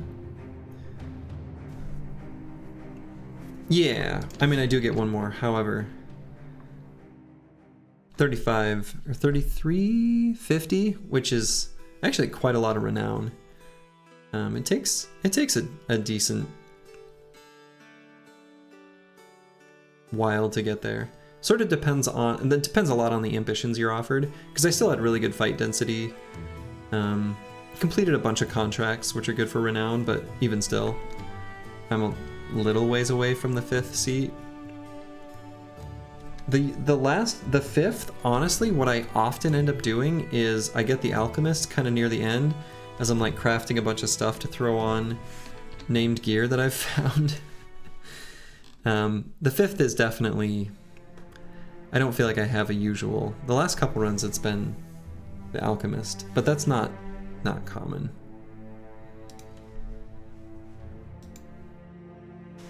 That's sort of situational. The other thing it could be is I may have got the drill sergeant in there somewhere, and if so, then my 5th would be probably like scavenger or something because I did the drill sergeant earlier, something like that. What do I want this guy's last perk to be? So he's a, I was saying, he's a sword master, so he's gonna get old. Dang, too bad on that melee defense roll. And from the perspective of fatigue, if I don't move his gear, and I don't think I need to, he's fine. Ambushers with spear never have bolas.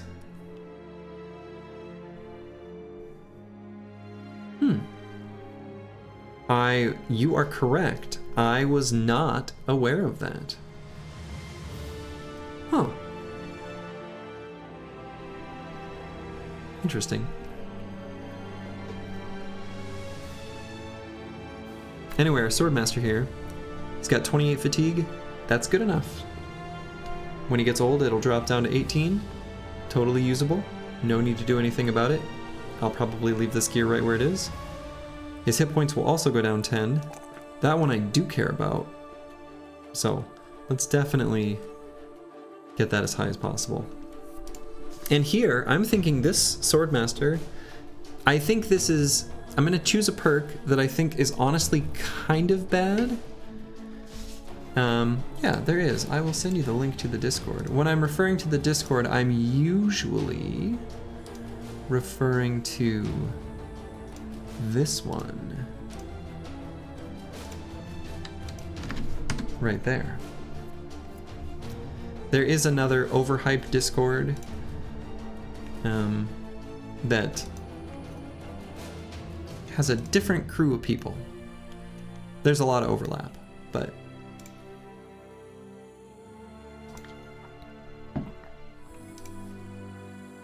that Discord, me joining it is courtesy of Some Weird Sins, where he mentioned it when I was watching his stream, and I was like, this exists? There was some mechanics question about scatter, if I recall correctly, and the rest is history. Yeah, no, not my Discord. No, I don't have a personal Discord. Well, actually, that's technically not true. I do have a personal Discord, but it is just like for me and my real life buddies to play Dota. It's not. That's not a thing for my Battle Brothers world. But the perk I'm going to take on this bro, I think I've already decided what I'm going to take, and it is not a perk I think is very good. It's not even a perk I think is very good on a bro with this weapon, but it's reach advantage. He's got 100 melee skill. He is probably hitting something, and the extra 5 melee defense is definitely relevant. Oh, you're my buddies, but you're like, you know, the parasocial and the social are, I think, in this modern era, good ones to keep in mind the distinction. I got a lot of streamers I like, and I like to follow, and I like to chum around with, but it is a different relationship. Is Hunter not really strong in the two-handed mace because headshots can one-shot outlaws and raiders? I don't care what happens to outlaws and raiders. Like, outlaws and raiders getting one-shot is practically completely irrelevant.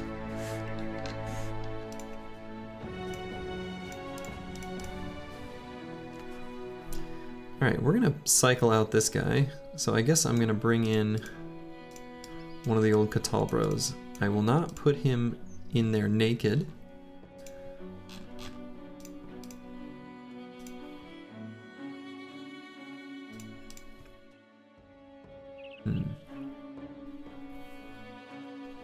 But yeah, I don't think Headhunter is worth on a mace. I mean, it's a little extra damage, but not much. It's irrelevant against enemies with Steel Brow, mostly. So, yeah. I mean, that's a decent, like, it's a good question to ask, though. Like, it's a...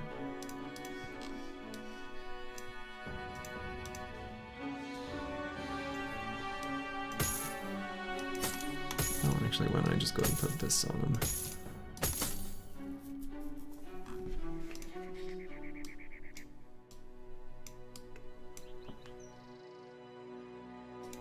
True. That is true. Chosen and Orc Warriors do not have Steel Brow. That is accurate. I think it's also relevant, if I wanted a damage perk, you know, I could totally take Killing Frenzy. You don't, like, there's a weird sort of thought pattern that people get into where they think Frenzy and Berserk have to go together, which is just simply not true. Just doesn't need to happen.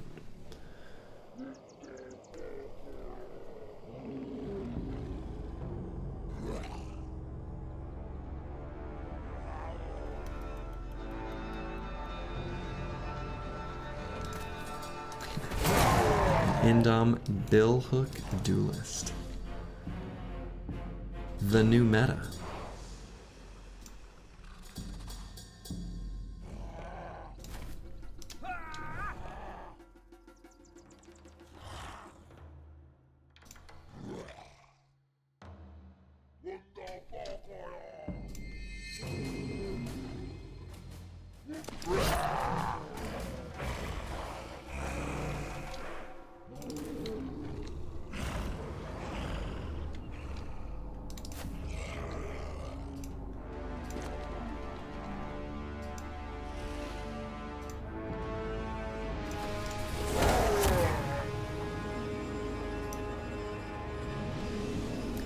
Yes, I think that is very true, that people psychologically tend towards synergies in every game.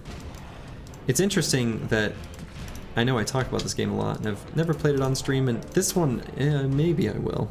Slay the Spire, which is a great game. Part of what makes that great is when you go from being just okay at Slay the Spire to being good at Slay the Spire, it's because you are not trying to force and obsess with synergies. Your silent deck can have a little bit of poison and a little bit of like value pile, card draw, and discard stuff. And it can have, you know, some shivs with maybe like a shuriken but no other scaling or something, and totally beat the heart on Ascension 20. As long as you know the enemies and take the fights well. Not too different from Battle Brothers, honestly.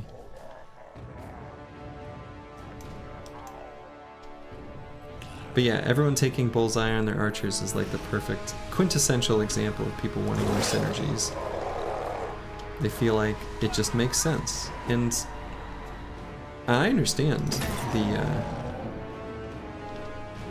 you know, the thought that gets you there. It's not unreasonable, you know, thought pattern. It really isn't. It just happens to be incorrect. For a lot of things, anyway.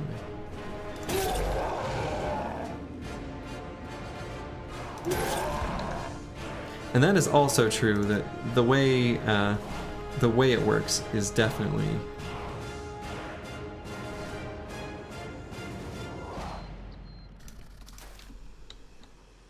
you know, not what people think.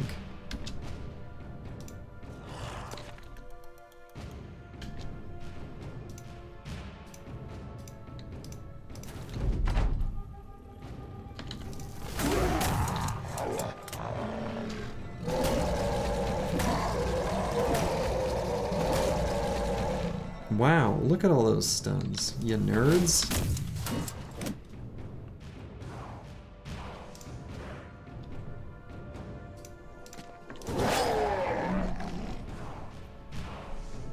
Who's the stunned one now?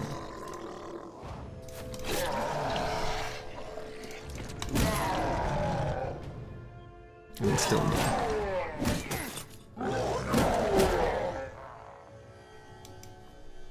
Is it the worst perk by far?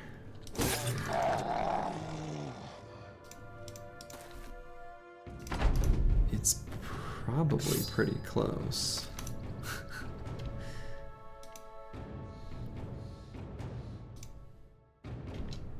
Worst perk. I feel like it'd be pretty easy for the worst to be something we're not even thinking of. It's that bad.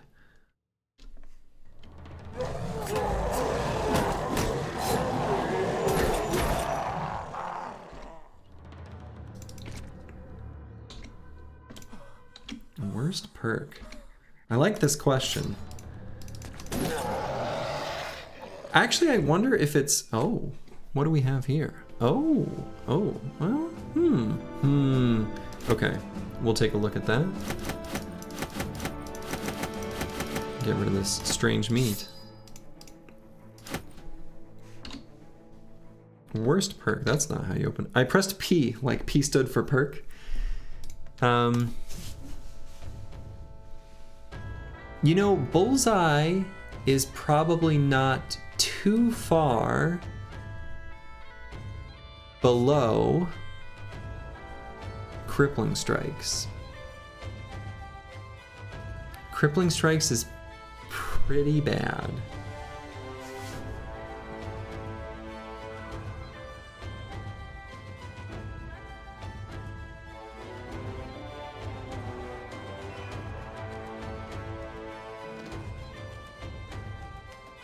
I would say also footwork is pretty bad.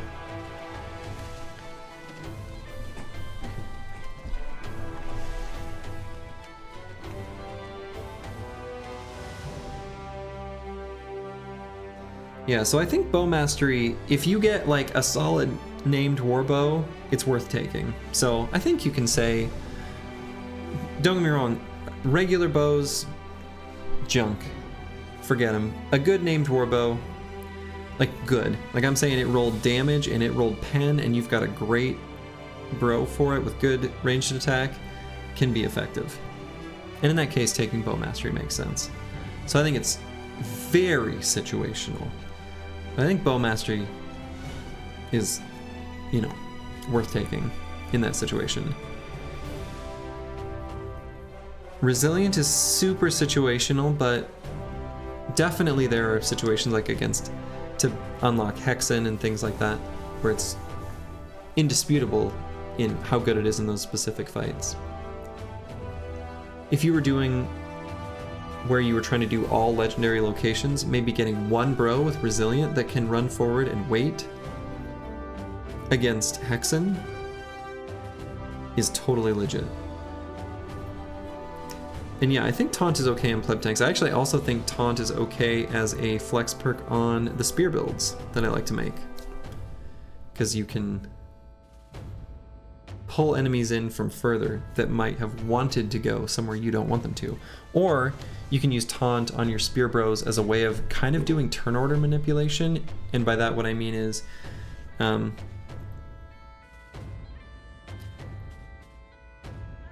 an enemy that's going to go faster, like let's say an assassin, you can...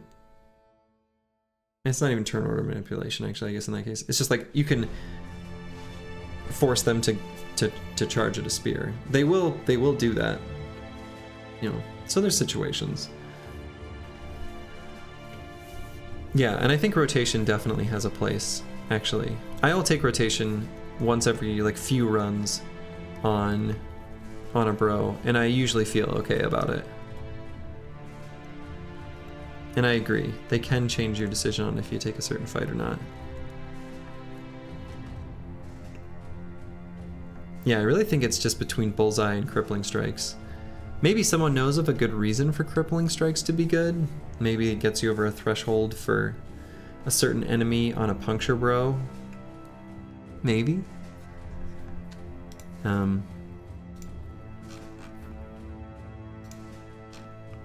Anyway, we found this flail, and I've got this Zerk Chain Flail Boy.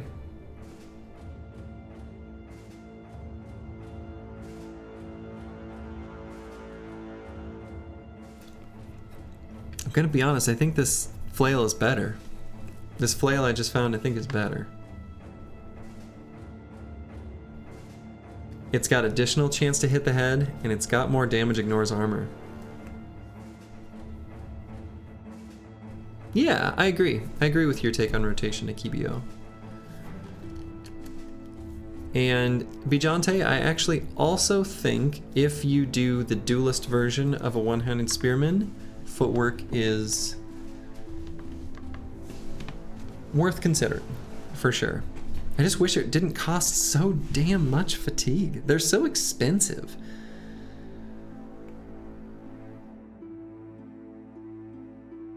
Ooh, reach advantage. That's a hot take. I think reach advantage is a not great perk, but I certainly wouldn't put it useless. I think there's definitely builds and bros that take reach advantage, and they're pretty happy with it.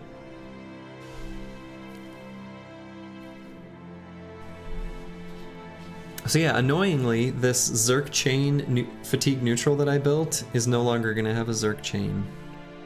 He's going to have a regular flail. His iron lungs are for naught. Crippling strikes is a must on a puncture build. Okay, well, I guess that's that.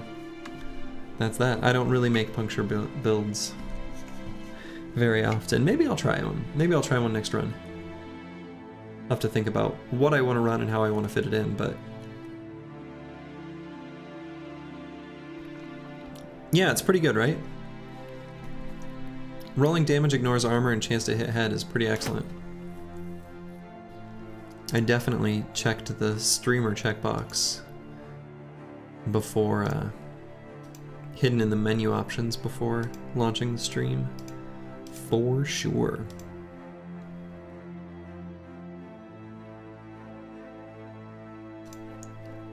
The other, like, option, hear me out, this is kind of legit, is I could leave the Zerk chain on him, and my polearm bro, who's got a heavy rusty axe, could have this. No, why would I even say that? That doesn't make sense. You really can't use a flail without flail mastery.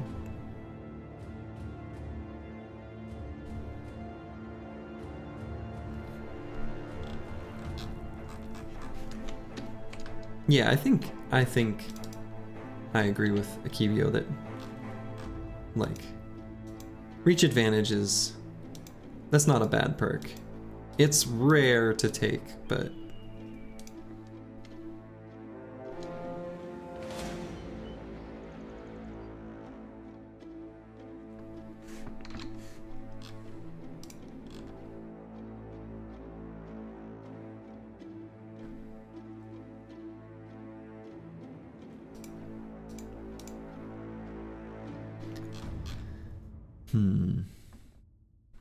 guess I just keep taking more fights. More orcs.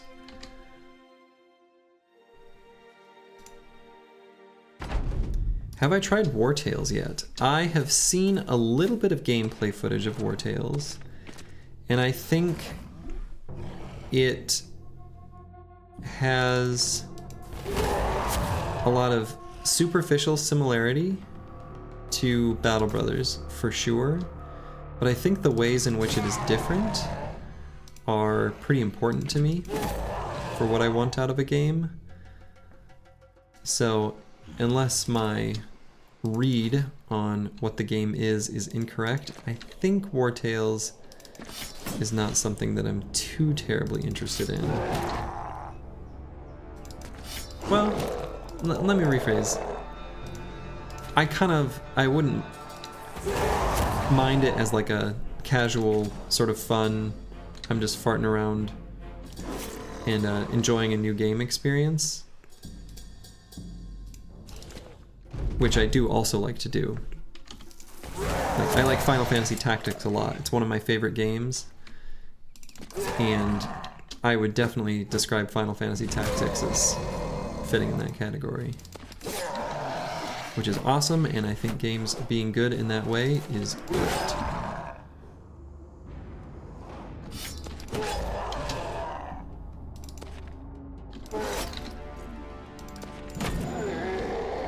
New Mace did some good work there.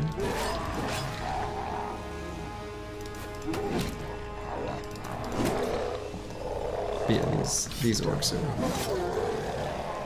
getting mopped.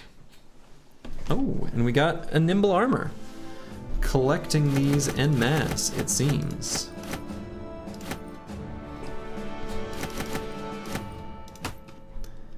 We're getting nimble armor after nimble armor after nimble armor. Why am I making room for feral shields? I don't know. But yeah, I probably should check out War Tales. I think some of those games I can enjoy the journey on and should, basically.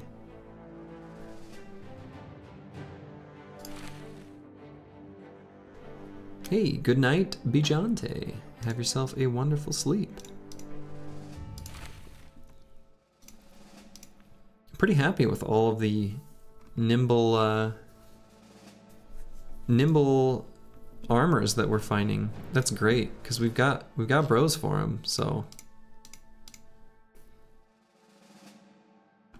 is it? I don't like crossbows at all. I think crossbows suck. I'm gonna sell this. I'm not going to use it. Like, what's the point of a crossbow when I got a handgun? You don't bring a bow to a gunfight. I have a controversial opinion there, and I realize it. But as soon as I have a handgun, I'm like, there's a couple real specific fringe opportunities for the spiked impaler to be good, like in the arena and things like that. But I find crossbows to be practically worthless. I actually, in one run, got a crossbow that max rolled armor, pen, and damage. It was like the best possible crossbow, and I was underwhelmed. I felt like I'd rather just have a handgun.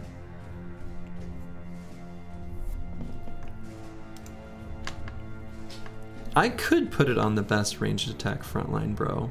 I mean, that's fair. It's probably the retired soldier. It's a cute idea. Actually, it's funny, it's this Catal. Yeah, but think about this. Berserk handgun against goblins. Oh. That's where it gets real spicy.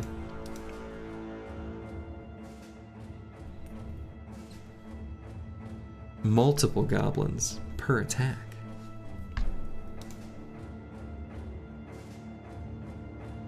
Well, I should get Cleaver Mastery if this guy's gonna be a Cleaver bro. We finally got this guy online, which is pretty nice.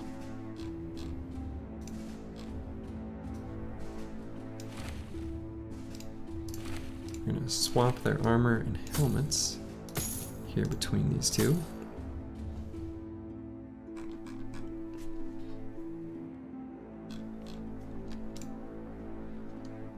And we'll definitely have to get some attachments rolling for these new armors. Very exciting. Hoping to find at some point some dire wolves, because I would like to build additional fur padding.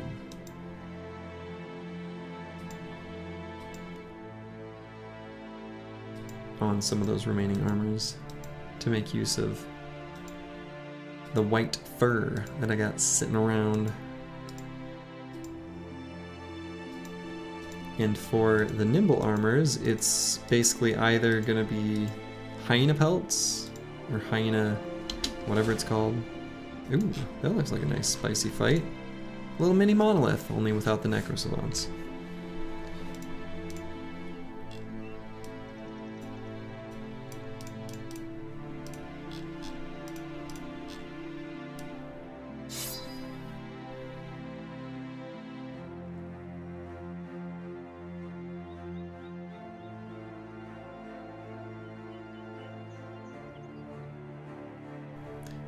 Yeah. I have used smoke pots, but I do it infrequently enough that the last time I did, I actually screwed up. Or not screwed up, I just didn't realize that it also lowered ranged attack. And I got out of zone of control with, I think it was a gunner, and then I blasted a group of chosen standing in the smoke pot, and I was like, really? He missed all of them? And I looked at the combat log and I was like, 20% chance to hit? 30% chance to hit? And I was like, oh, smoke cloud.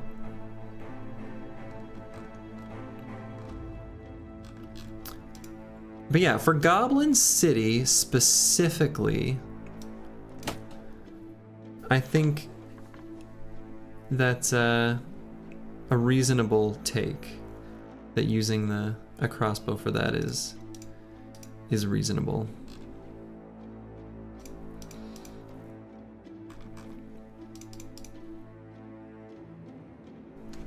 All right, so I'm gonna bust this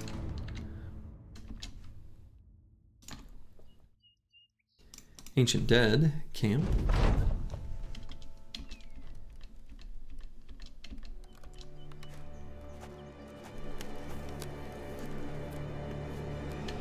Also, Sergey, I'm glad that you got your issues in figuring out, you know, getting the decompiled code, you know, on your workstation. However, you did interrupt the opportunity for Calandro to say a very special phrase that I don't think I'll ever get him to say, but a boy can dream.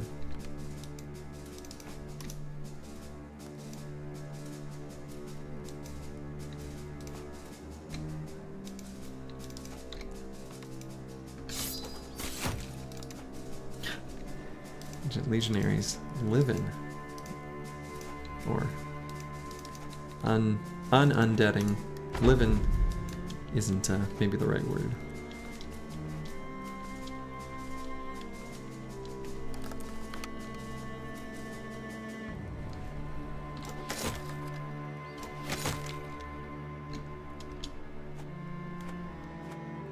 There we go. Come to me, Ancient Dead. Yeah. It's either, he could either, I would accept either I was wrong or Slurgy was right. Honestly, I'd be elated, over the moon, if I could get just one of the two.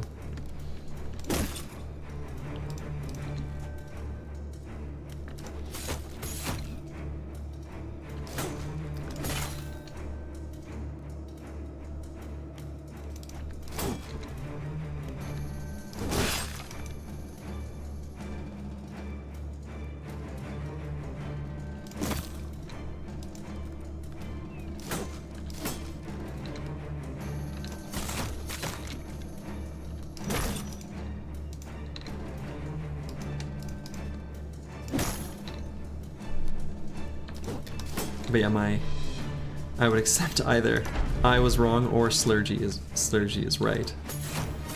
I kind of prefer I was wrong. I could care less about being right than Calandra saying I was wrong. Someday. Maybe someday.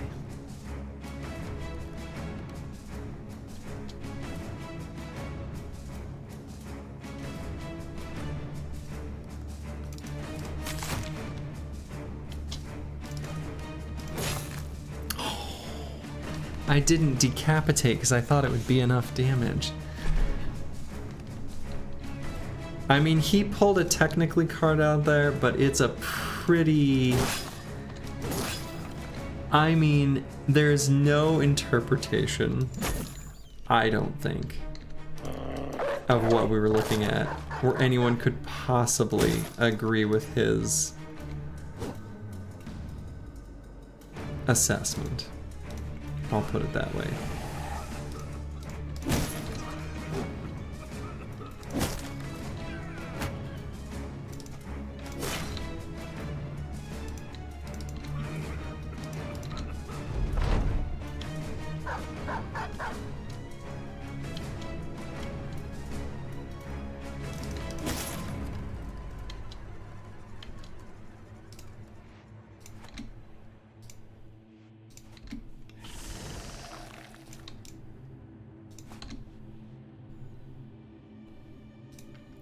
I bought one gun.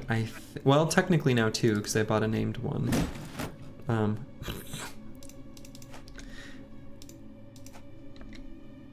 Yeah, I bought the first one, and then I poached two of them, and then I bought a named handgun, which wasn't very good. I bought it mostly because it was shiny, and I wanted it, not because it was a smart decision.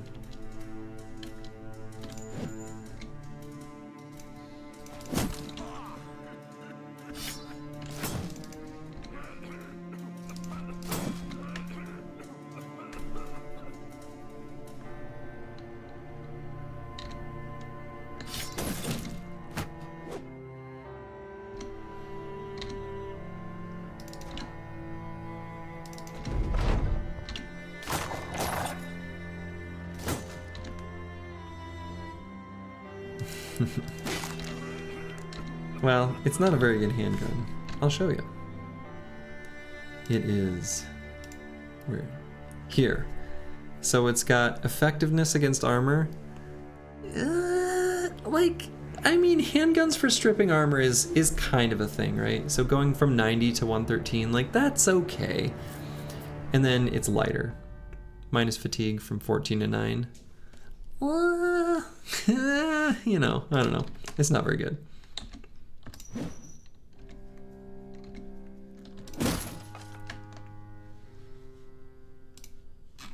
No named items? What is this? What do I fight these battles for? I fight them for the shinies. Everybody knows this.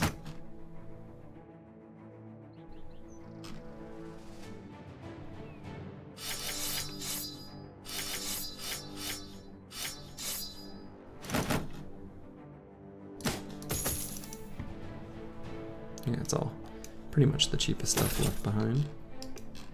I'm actually not even that far from Caravan where I could head back and sell stuff and replenish. I don't even need to replenish tools, just replenish food. Will need to turn the stuff burning a hole into in my pocket into cash. It's also an opportunity maybe to head to Hikmah to use the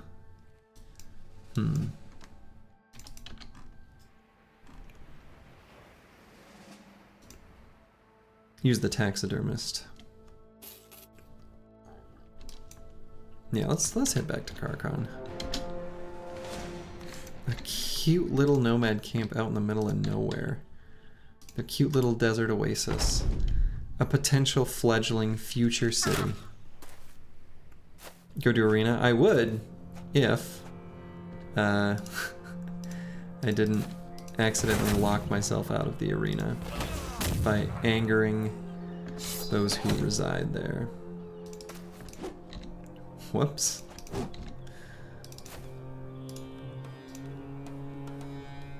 Oh, awkward.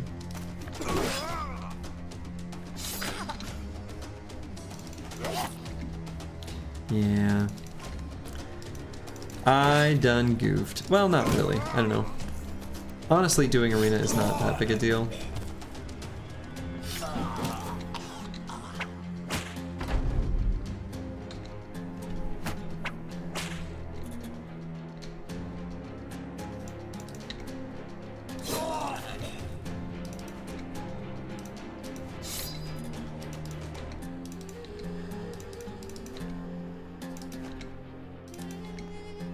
Like, it's nice, you know. I think especially on the banner, it's nice to get the resolve bonus.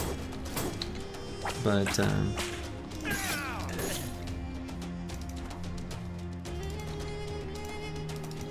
ultimately, it doesn't actually, you know, and it's nice to have, I'll let that guy go.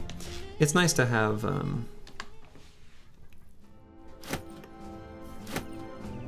an opportunity to just, you know, get some cash as you need it, but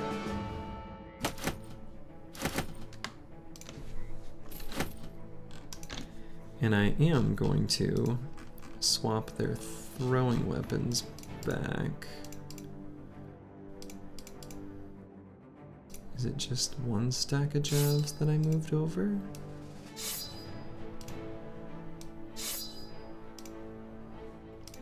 Oh, maybe it was. I actually kind of need, before I do Monolith, I'm going to want just a few more heavy throwing axes.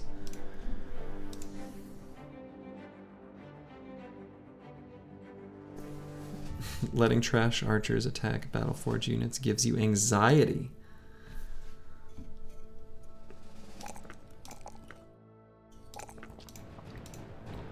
Pretty extreme take.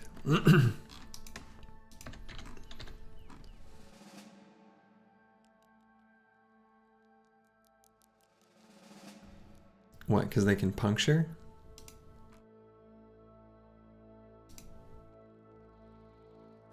I got 9 lives on everyone. Ain't no one dying to puncture.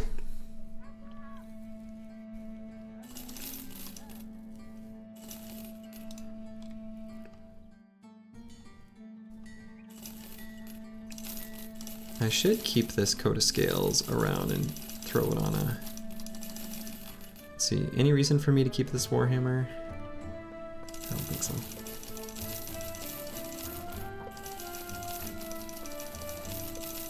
But yeah, it's funny, you know, when I came into the Battle Brothers Discord and people were talking about,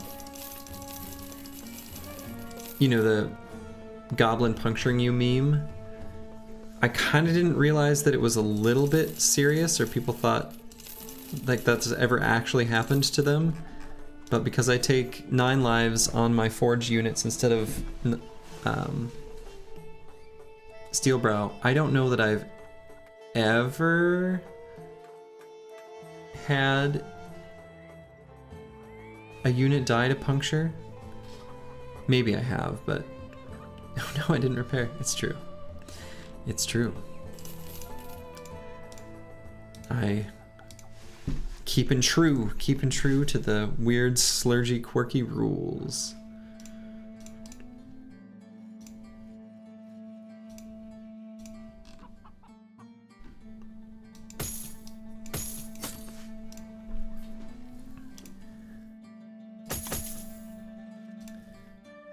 So, what attachments do I want to get?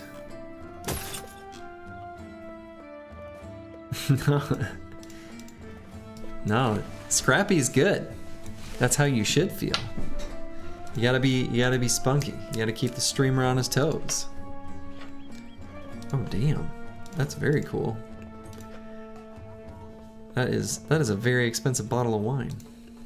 That is about 1,000 times the price of the wine that I find myself drinking.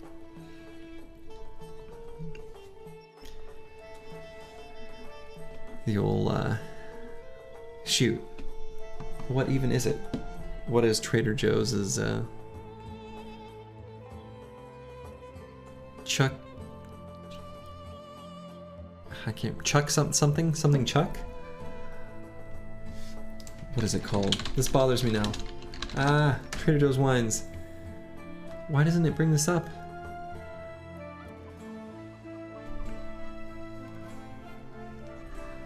Chuck whatever, Chuck... What is it called? Chuck something. $2 Chuck, but what's the... Because that's its... I can't remember what it is. It's Chuck something. Or something Chuck? Like, what's its actual name?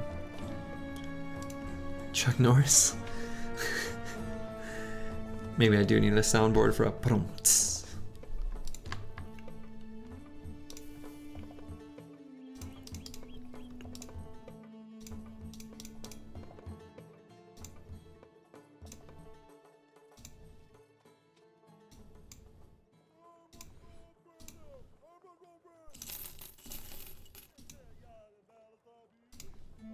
I'm getting some second wind potions here, which is good. Oh yeah, I was looking at my nimble setups. So I could throw...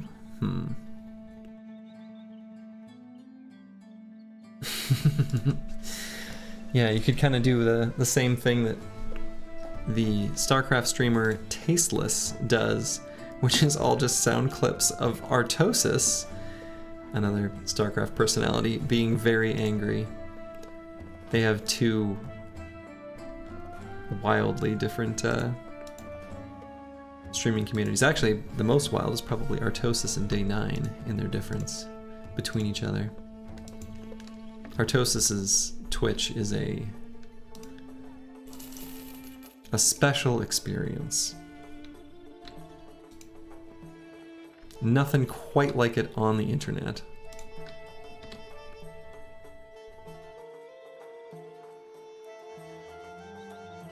Does he think Fearsome is bad? That is shocking to me.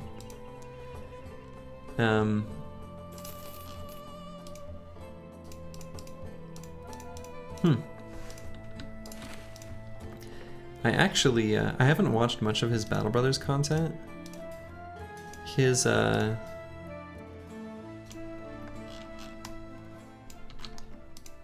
his, They Are Billions play is legit really, like, really entertaining. And he has an understanding of that game that is really impressive. Fatigue Berserk Enjoyer.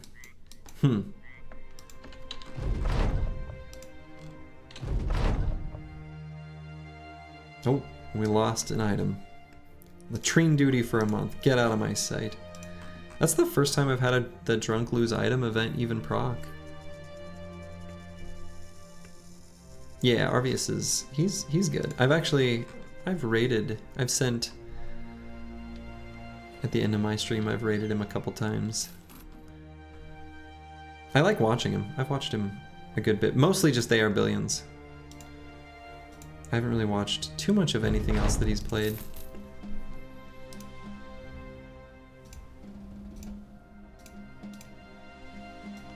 Yeah, I don't think I'm going to participate in the Noble War. I do want to see what's at their Alchemist, though.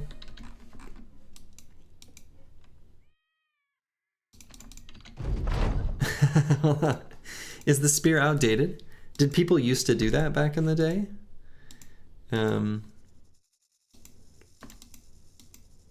Because I wasn't ever part of, you know, I got Battle Brothers about right around 2 years ago from now, and it took, you know, it takes a while to even get to the point where you can start thinking cohesively about, you know, higher level strategies. He kind of makes Fatigue work for him. Yeah, I mean, it can kind of work. I mean, you know, I've got Fatigue builds that I'm running right now. I just pair them with Nimble so that they actually have the Fatigue to do stuff with.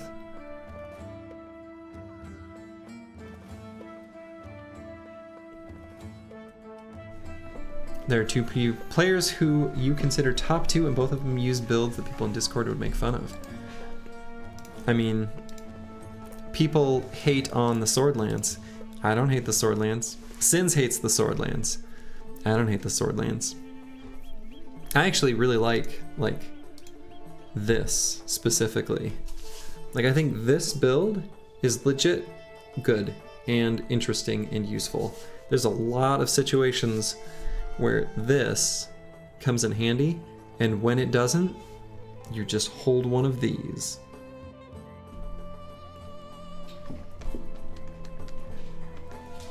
And you can build these early, and they are good. So, people get made fun of for Sword Lances, but I think this is a great build. Yeah, I'm also curious, Sergey. Who and what builds? Let's get some drama rolling. Let's get some shade thrown. Let's get people coming to fisticuffs, you know?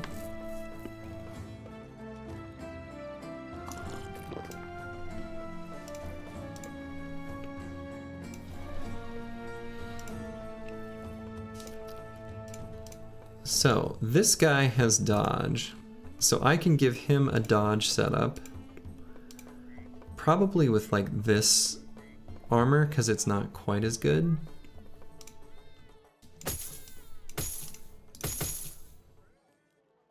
Because he doesn't need quite as good armor. So I'll put hyena for mantle on this one.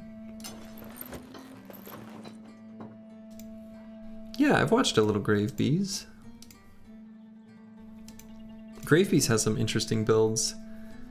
Ones he was experimenting with recently of like the heavy rusty axe plus Catal, which, I mean, he just uses the stab for basically 3 fearsome procs for, you know,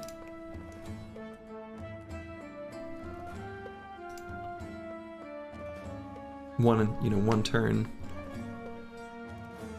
And since the heavy rusty axe or great axe destroys so much armor, you can pretty reliably get another fearsome proc and do decent damage. I don't know. Deductor just uses like almost random builds. Hopeless is kind of obsessed with Battleforged, Swordlance, and Zerg Frenzy. Yeah, I've heard people have referenced Hopeless, but I've not watched him at all. I don't even know, I haven't even been able to find his channel.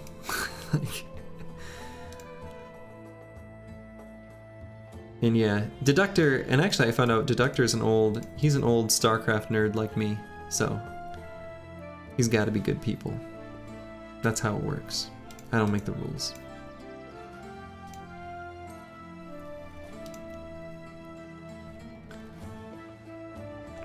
I wonder if I want to get dodge on this bro.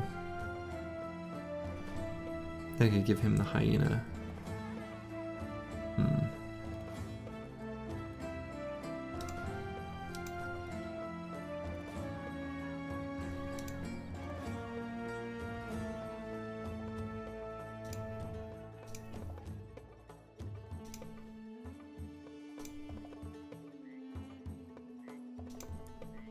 No, I like the protection of the bone armor plating.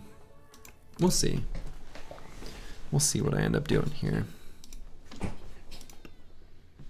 Sometimes if I have a dodge forge, I'll throw a hyena fur pelt on a big piece of forge armor. Looks very nice.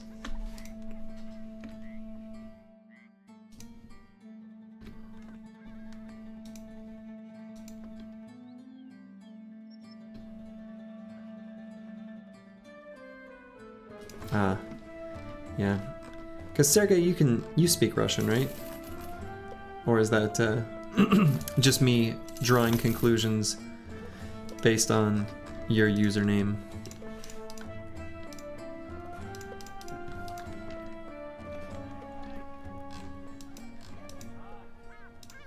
I'm gonna pick some fights with the Hob and head up towards the center of the map and just fight stuff there.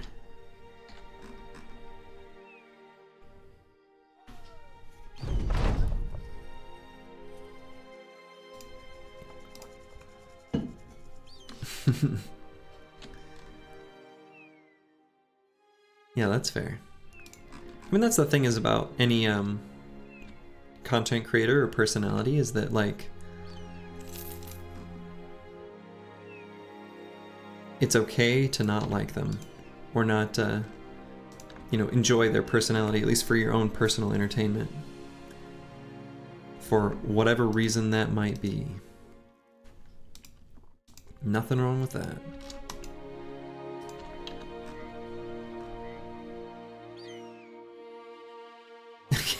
Okay. All right. We've got a little noble army. A bigger noble army. Ooh. Let's see. I do want to fight them separately. There we go. They're doing it on their own. I would like to fight them during the day.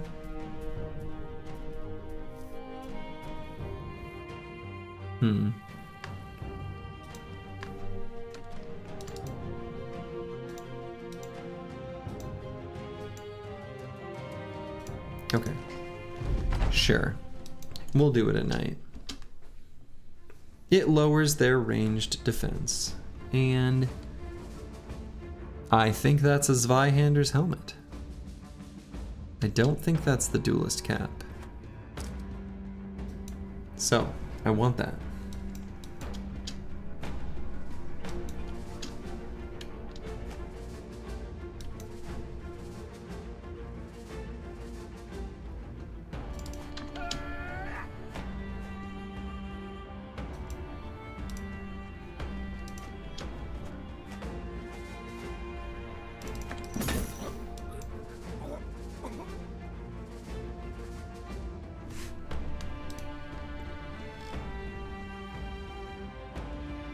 Nice.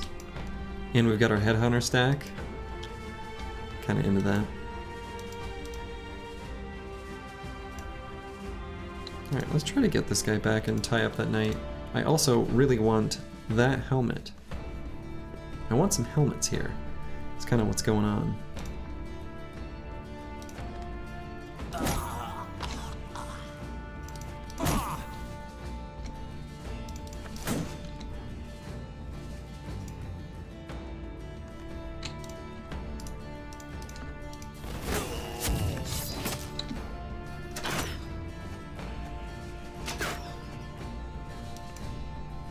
Give me your headgear.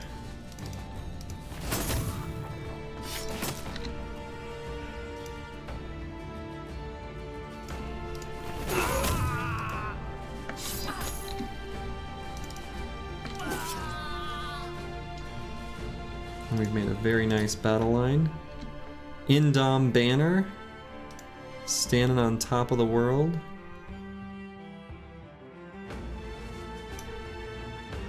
I don't think I want to move this guy forward. Actually, might even move him around to pick things off the side.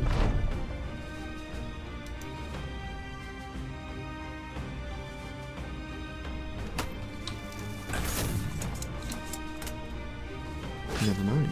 We're gonna fight right there.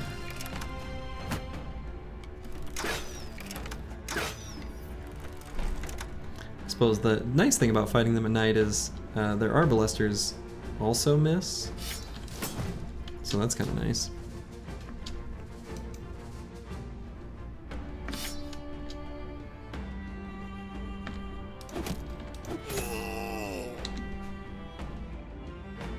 I'm gonna hold on that for a moment.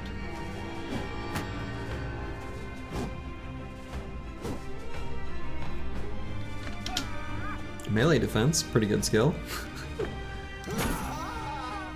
Hell yeah. That was satisfying.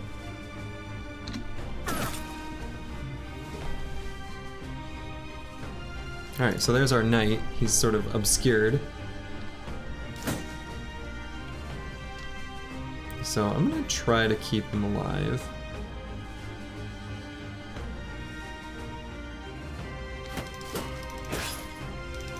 Oh, got hit by the sword.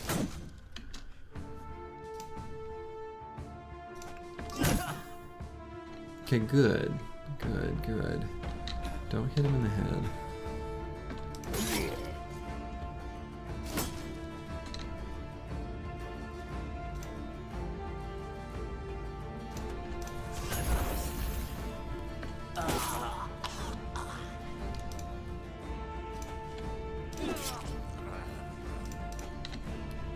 Cleaver go burr.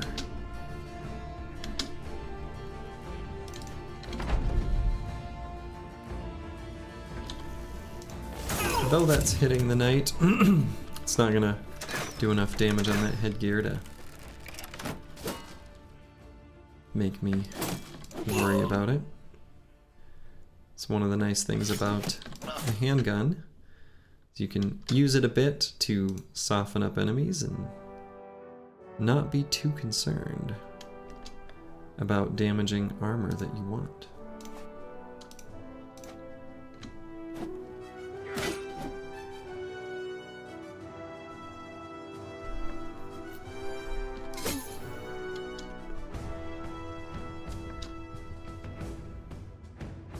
I could do a stun here.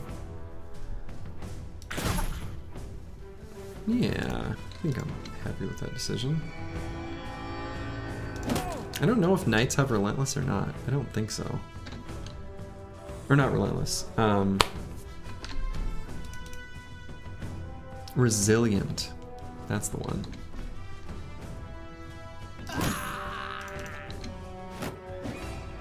I suspect they don't.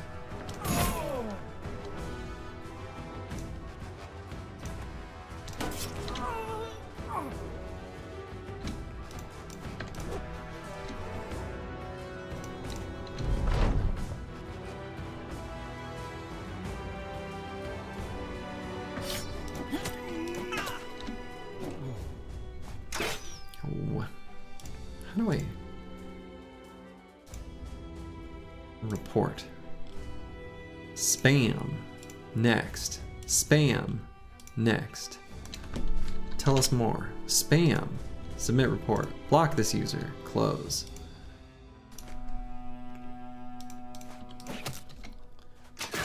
Yeah, a little internet awareness for everyone. If you see something like that, never, ever, ever click on the link. Never. Not once. They're not offering you viewers. They're not offering you anything.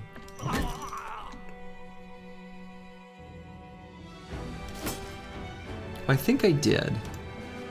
I don't know how. Mod actions. This user's not had any mod actions, mod comments, messages. Issue warnings. Warning, respect the spear wall. Can I ban them for respect this? Unable to fetch account. Oh, I think it's gone.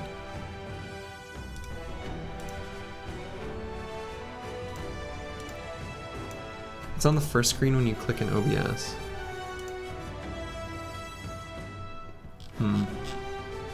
Alright, well, it'll happen to me again.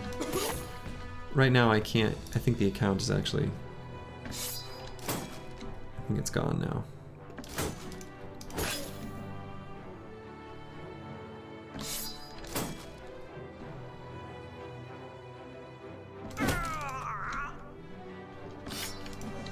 Got this guy fleeing.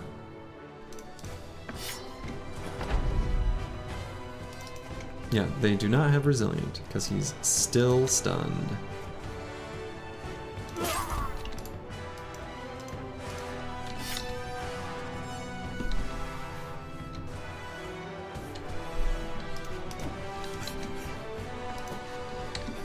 And I'm gonna try to dagger him down just to make sure I don't damage his helmet. Oh, that was weird. Glad I was able to click under that UI element.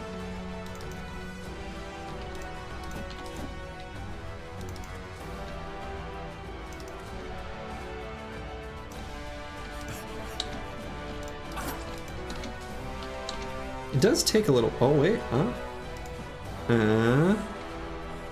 Update the counter. 2. With an asterisk.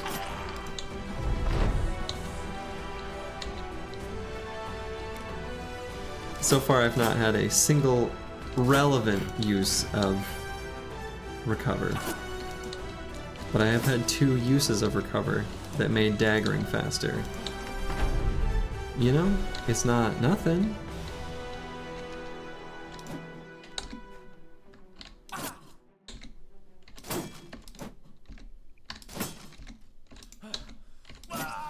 There we go. Zweihander's helmet, which is practically named armor. No decorated full helm though. We got his coat of scales, but somehow don't need it, which is kind of neat, kind of crazy. The team is kind of has an embarrassment of riches going on. So yeah, we'll go ahead and equip the Zweihander's helmet on someone in the back just to act as a armor stand. Zweihander's helmet is practically named armor. You know, 160 durability at -7 fatigue is actually better than this named armor. which is nuts. Yeah, well, we've already got a backup coat of scales. We can have a second backup coat of scales, I guess. Yeah, well, it gets rid of some of the tedium of, like, you know, I could sit here after this battle and click on a bunch of buttons. And it increases the time spent in the period of the game, which I'm already well past, where the team's kind of being scrappy and putting together a real future for themselves.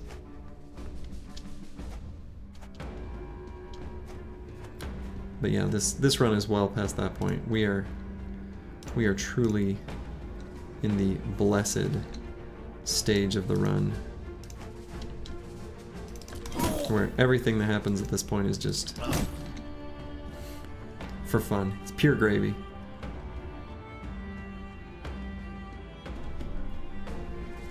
You think there was a moment where you had to use recover instead of what you did. You swapped a whip to disarm and didn't have fatigue for it. Next turn you went after enemies, so you could just recover and go after enemy next turn.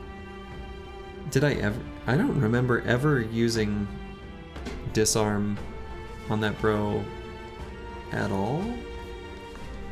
I don't think.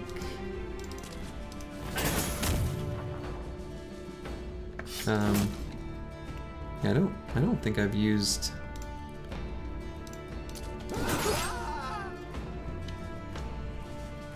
I don't think I've used disarm at all.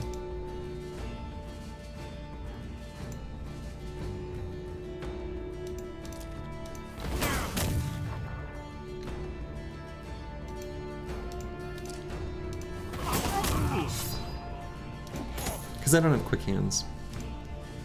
If I had quick hands, is a reasonable chance that at some point I would have.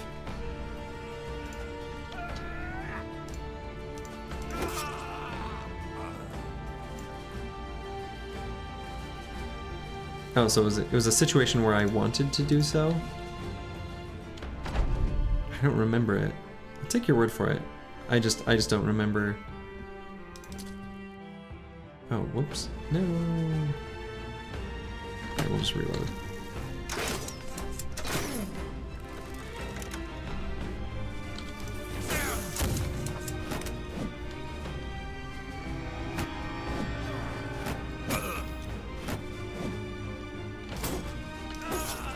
I feel like it'd be pretty rare for me to have the whip out simply just by virtue of the fact that I don't have quick hands on that build.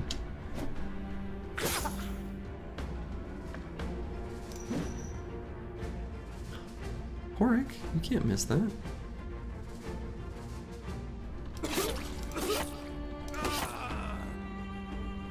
Just one-shotted that guy.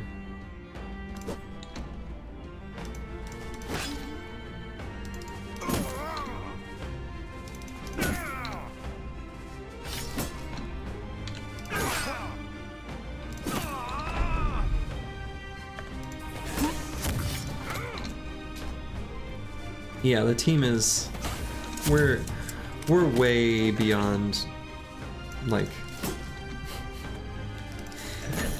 anything being a threat. Like, there's a few little luxury things that make the team a lot better, but it's, yeah, if you can find it. I believe you, I don't remember it.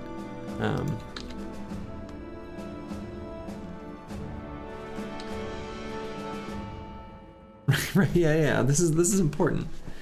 Recover is, you know, we gotta acknowledge what it's doing for us.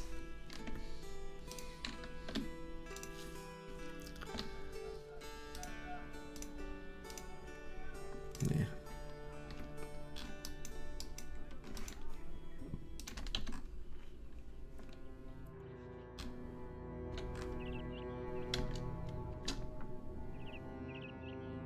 We could follow those briggy footprints, but we don't need to.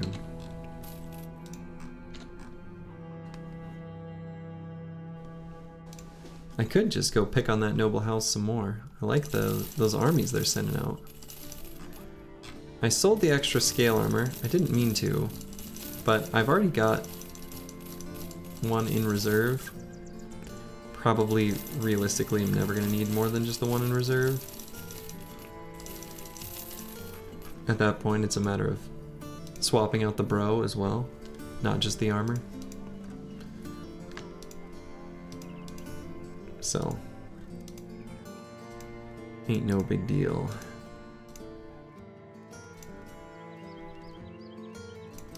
Okay, well, nothing really to do there except, actually, oh, never mind.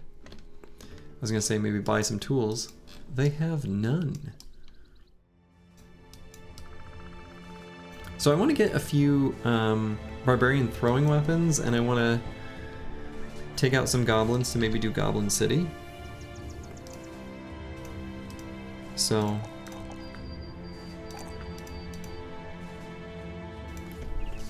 what perk to take next on this bro? He has decent initiative where I could put the Hyena Mantle on this other piece of incredible nimble armor. And that alongside dodge is like a pretty good amount of melee defense.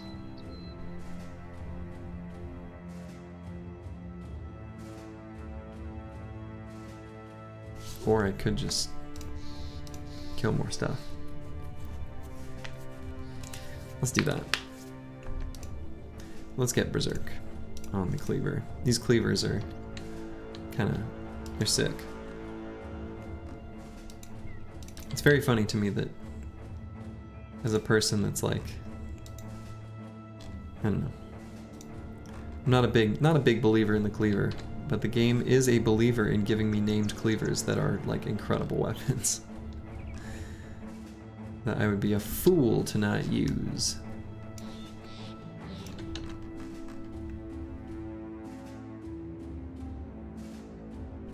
And they've been very good.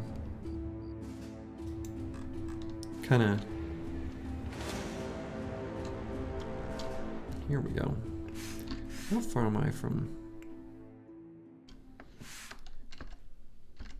You know, and I could potentially replace the scavenger with the bounty hunter. I've got enough money just to get more opportunity for named items.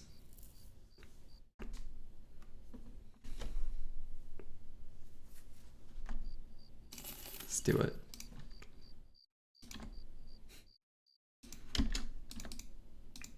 It's like almost day. There we go. He's beginning to believe.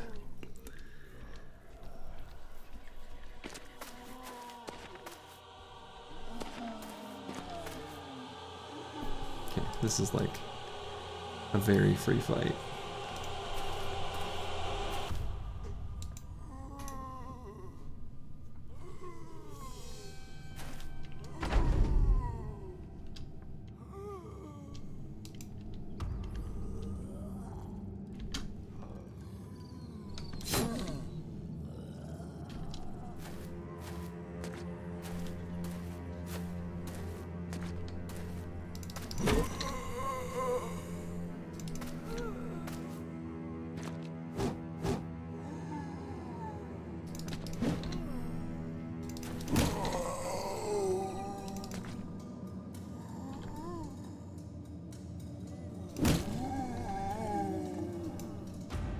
Ooh.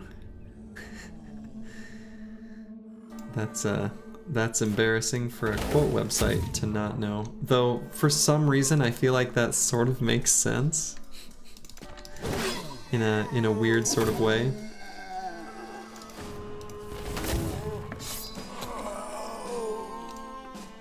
There was a period like a special era in the life of a millennial where Facebook had just come out, and this is probably even somewhat unique to like Midwest United States millennial, because it's sort of a cultural thing. Anyway, people were obsessed with inspirational quotes, and definitely those had to appear on someone's Facebook profile, and inevitably The more quotes they had, the more likely they were to have very weird and out of place, I guess, grammatical errors. There, and there being the biggest offenders, I think.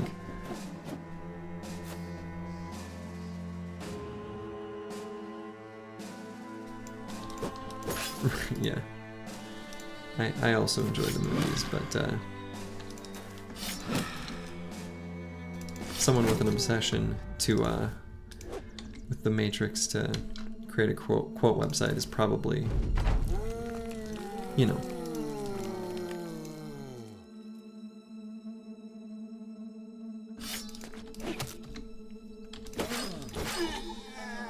But, I mean, intelligence takes many forms.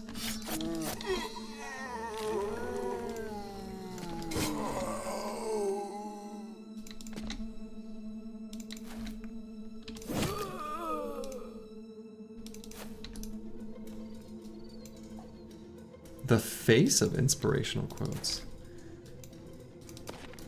I don't even know what that means.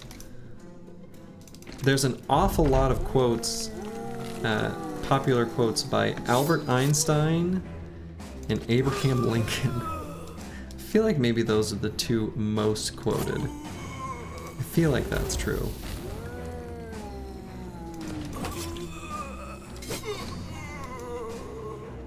Maybe it's not true, but it feels close enough to true.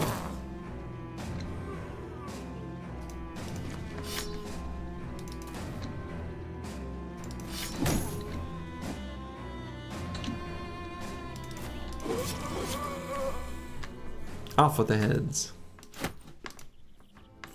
Live, laugh, love. Oh man. Live, laugh, love that you've got in your doorway to your kitchen, just above the sign that says kitchen. A classic. Person whose face people put on inspirational quotes. Don't they usually put the face of the person who says it?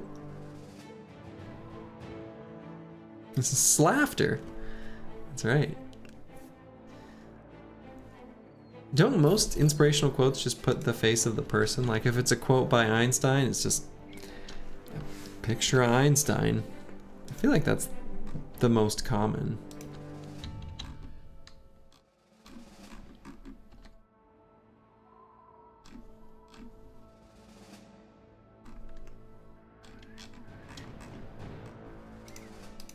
Ooh, I stopped moving. If there's adventure you seek, mossy shelter in the tundra. Blah, blah, blah. Gosh, what's it called? To the east. Not telling me about named items? Then I don't care.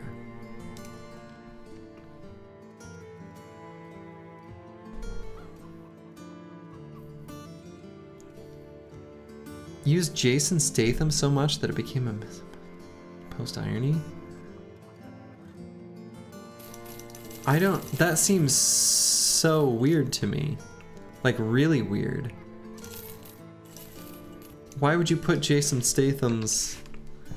Why would you put a slurgy lookalike behind your quotes, you know?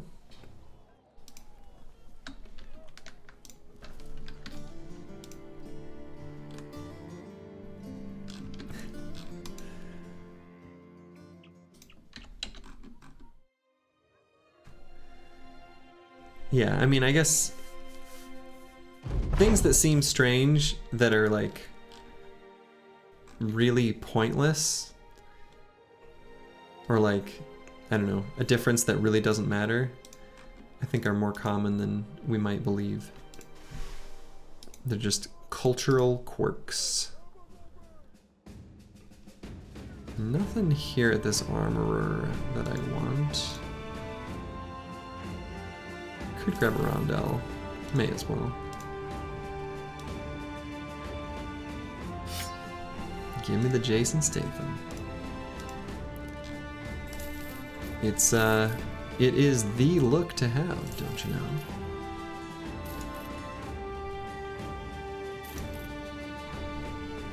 Yeah. It's a good way, it's a good way to do things. It's also,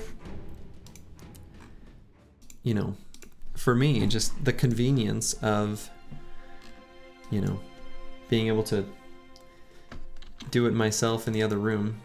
Just take clippers and bzzz all the way around. Is pretty nice. I do have my wife help me with the very back, just, you know, any of the, to give a clear, more definitive line at the very bottom on the back. But since my hair is blonde anyway, not that you'd know. I don't know, you can kind of tell by a person's complexion. Anyway, since it's blonde anyway, even that part doesn't really matter.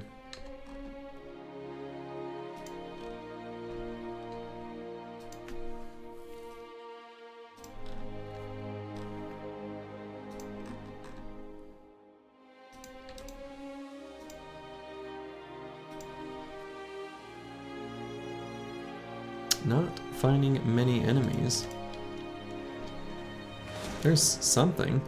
Not what I expected. I was kind of hoping to fight some barbarians or there's some such enemies, but I guess.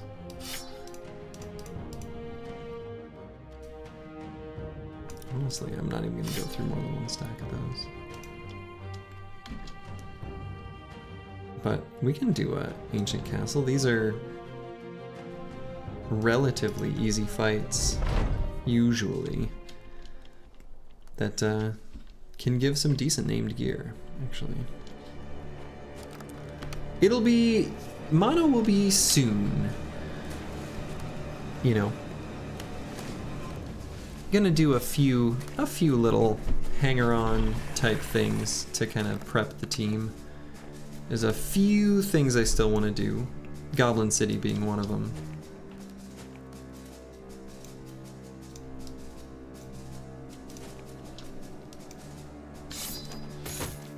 Unnecessary, but I find Goblin City kind of fun.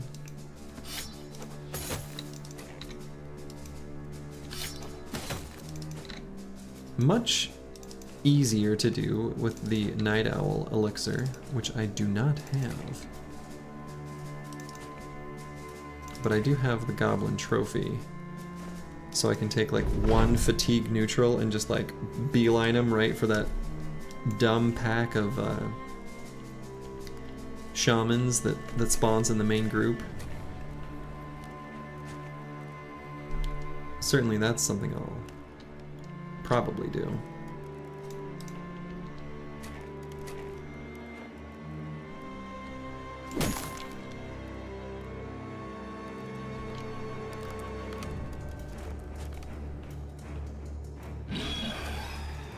Oof. That was a effective horror. Don't love that. Didn't love missing that. What is this? Game? Hello?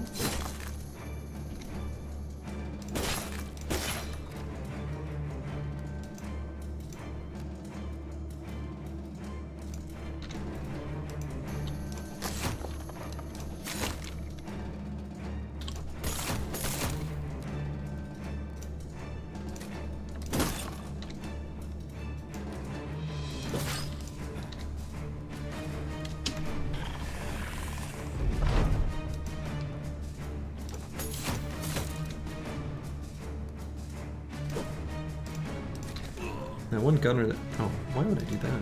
That one gunner that doesn't have throwing mastery. I do really feel it. For trying to actually use the throwing weapons. Pretty bad at it. Who knew?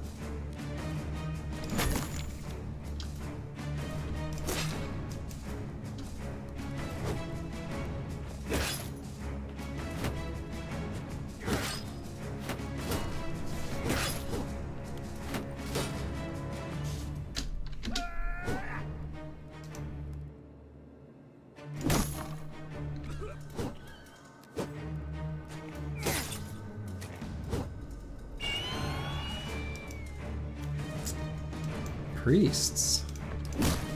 Don't be so mean.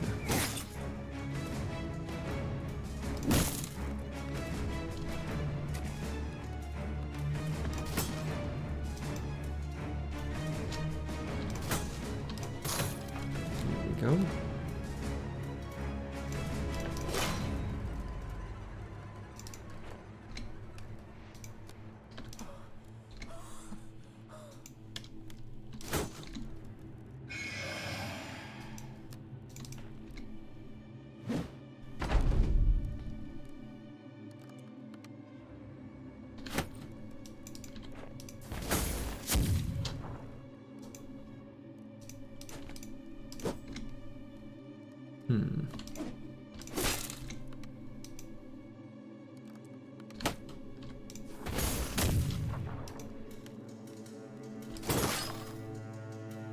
Well, that's not the one I expected to be able to take out there. Thought it'd be the other one.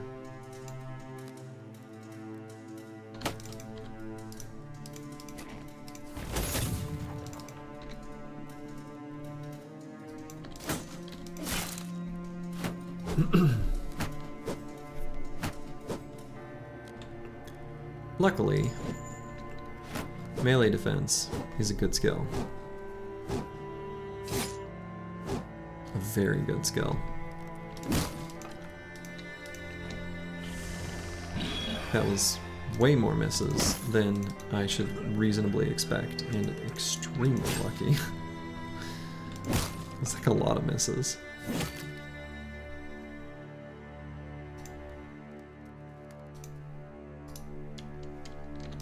I'm gonna put a dog down, actually.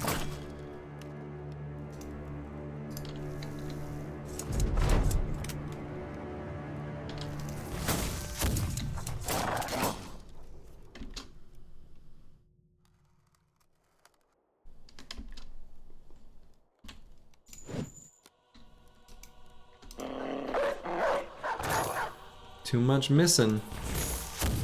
Not enough hitting. I mean, there's missing on both sides though, so I guess there's that.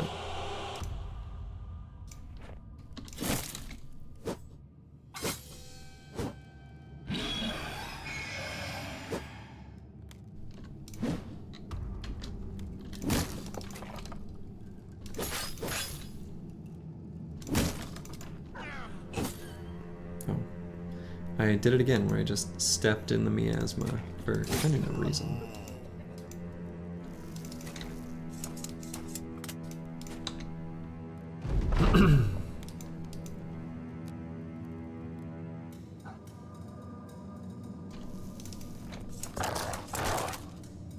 Get him, Doge. Get him. Let's shoot this skeleton. Hey. Liquid are doing it.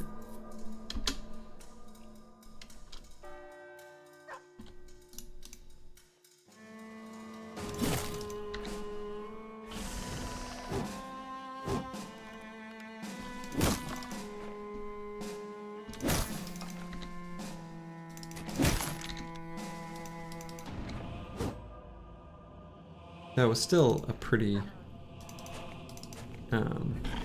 clean fight.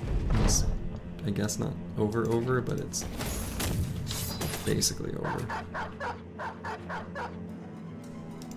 So let's get out of the miasma. Nice. Cleaving them down.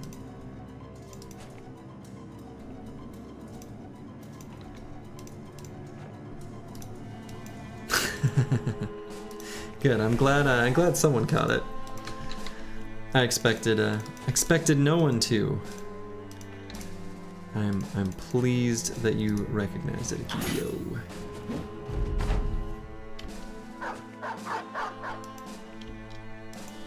It's a pointless, unnecessary, and obscure reference indeed.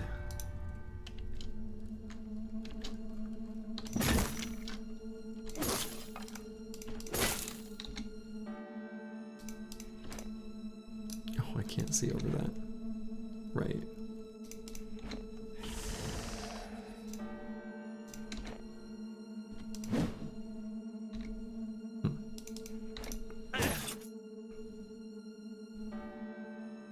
Hey, there's a few others.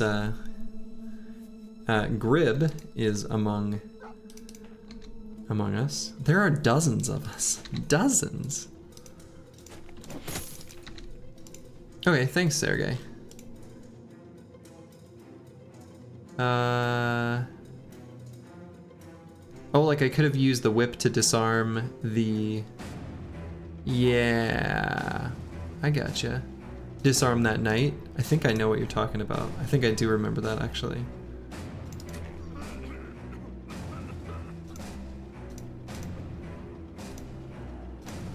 I think that was yesterday, actually.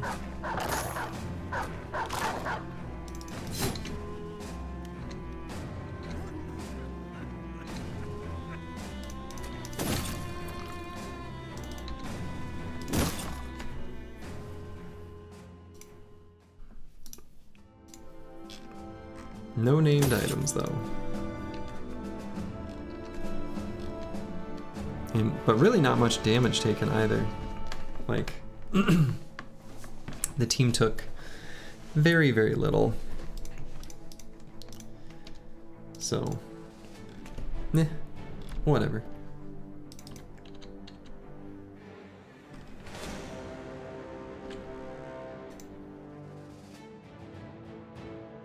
These undead are without a home.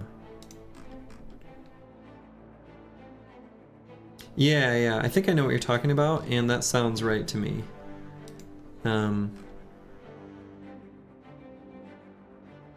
Recover to use the whip, because yeah, it was. I remember the situation. It was low threat of dying, but not quite zero. I mean, it'd be pretty extremely unlucky, but.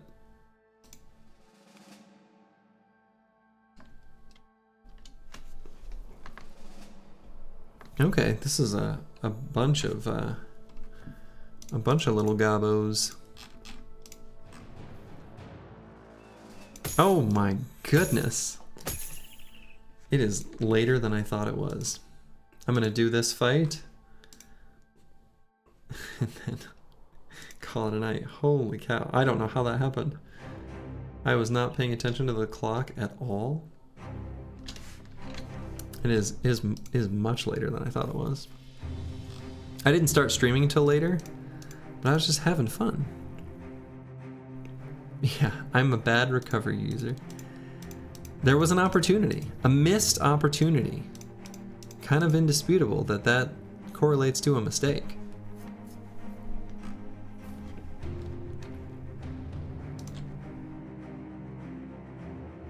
What happened? Weren't there two named goblins? The other one go away?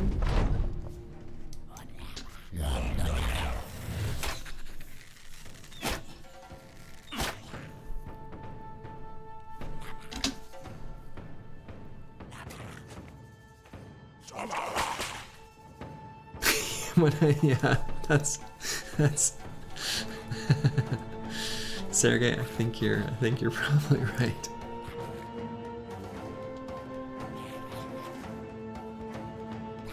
Yeah, I think he probably did.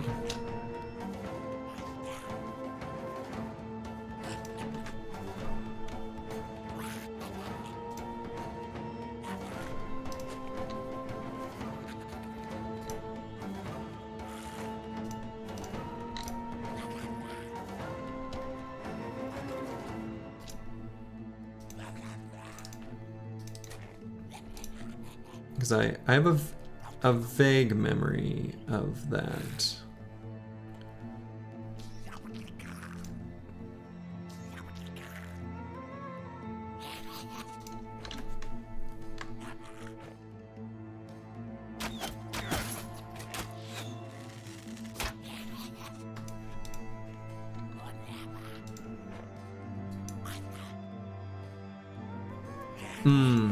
Sure. I was probably mentally just so focused on using it with the asterisk to very specifically use it and call it a meme. Like too eager to do that. Over eager, maybe. That does seem pretty plausible. I'll back this guy up so he doesn't get put in this clump of junk that this shaman puts out, which will probably be right there.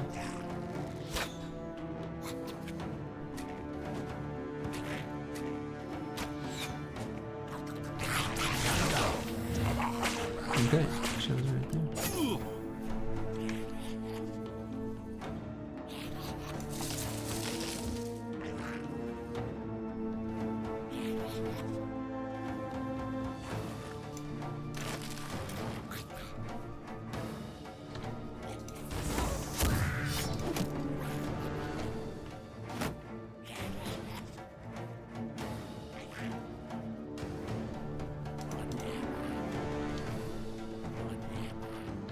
The nice thing about goblins is since you know they're going to be faster than like so many of your bros.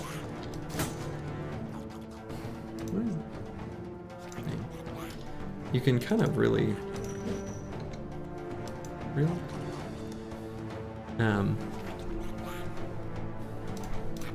control your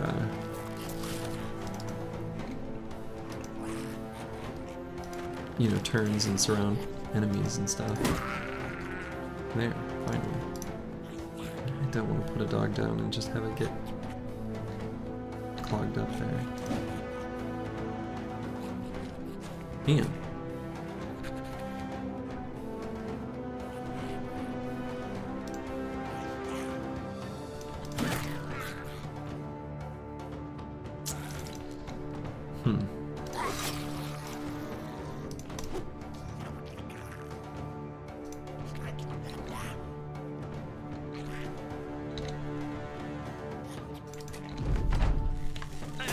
Kind of a bad turn, actually. Yeah, but kind of, I mean, like, that's a bad turn.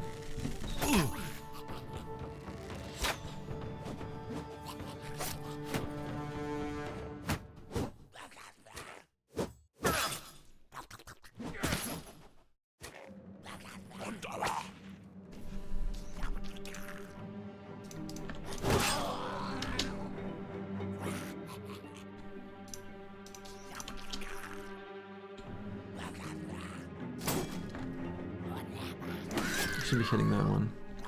The one without the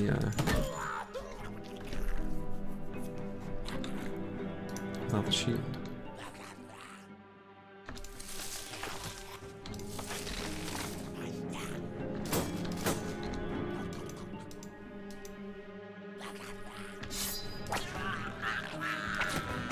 That was satisfying.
There we go. Get in there.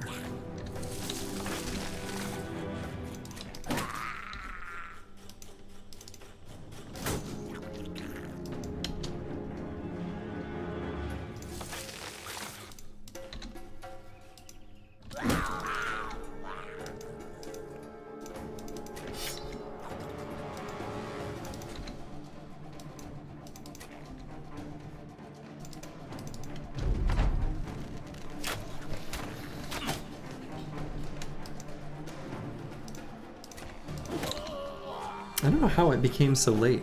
It's kind of crazy. Time flies when you're having fun, as the saying goes.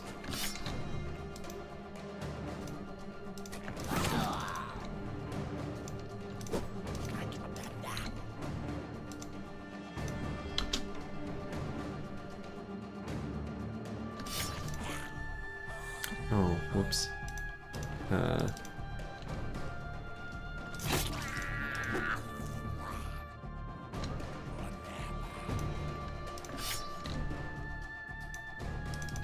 And even though I have no intention of using them, I still want the named warbows, or the, not warbows, the boondock bows, because they have a red glow around them. And, you know, killing the champion does get me, like, money from the battle hunter. But I will certainly be, claiming my bounty.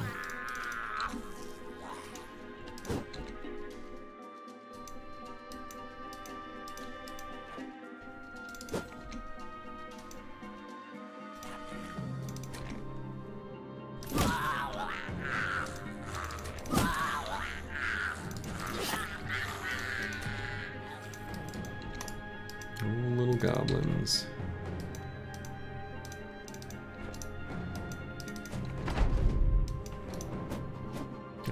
That one does not get to go home free.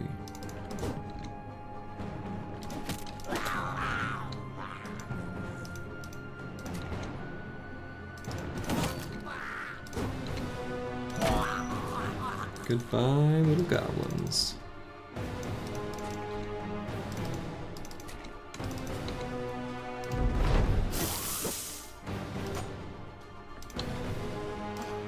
Poisoned?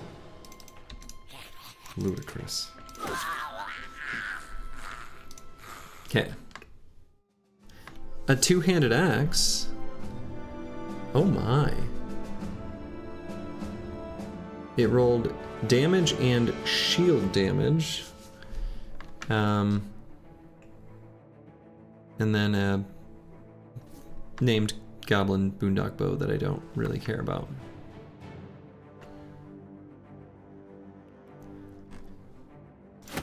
But, unfortunately, no, these guys all have mace mastery. Yeah, just damage is great. Do I have a use for this weapon? No, it's not a long axe. It's a, this art is deceiving. I've thought the same thing. It looks like a long axe. But it's not. It's a great axe. But it looks like a long axe for sure.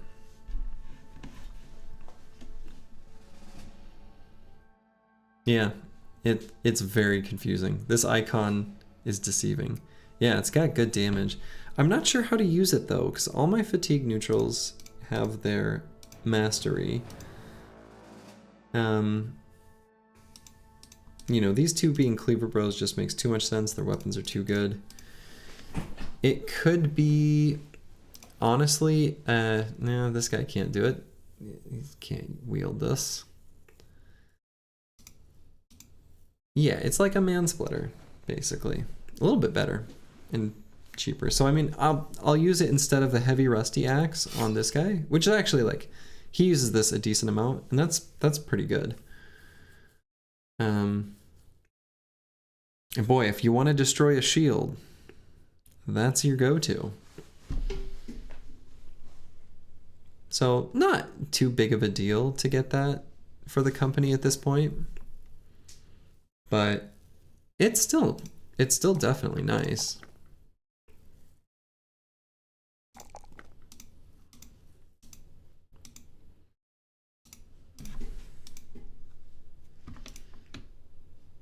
And we'll go ahead and take our, yeah, we're, the team is, we got a few things we'll do, but we're way ready for Monolith. I normally have a whole team of axes. The only reason I have maces is because I was using them as follow-ups for the Catal bros, and I don't know. No, I usually use the heavy. I usually have a whole front line of the heavy rusty axe because you can get them for free from Chosen. So that's, and they're really good. They're just really good. So, sorry to disappoint you by also being kind of a basic bee, but that's who I am. All right, is anyone else, would they dare to play Battle Brothers at this hour so irresponsibly? Jeff the Jar, who was just here. Let's give him some love. I will be going to bed though, because it's late. Yeah, 50% armor ignore on the heavy rusty axe is too good. I agree. Have a good night, everyone. Ta-ta. Or day, depending on where you are.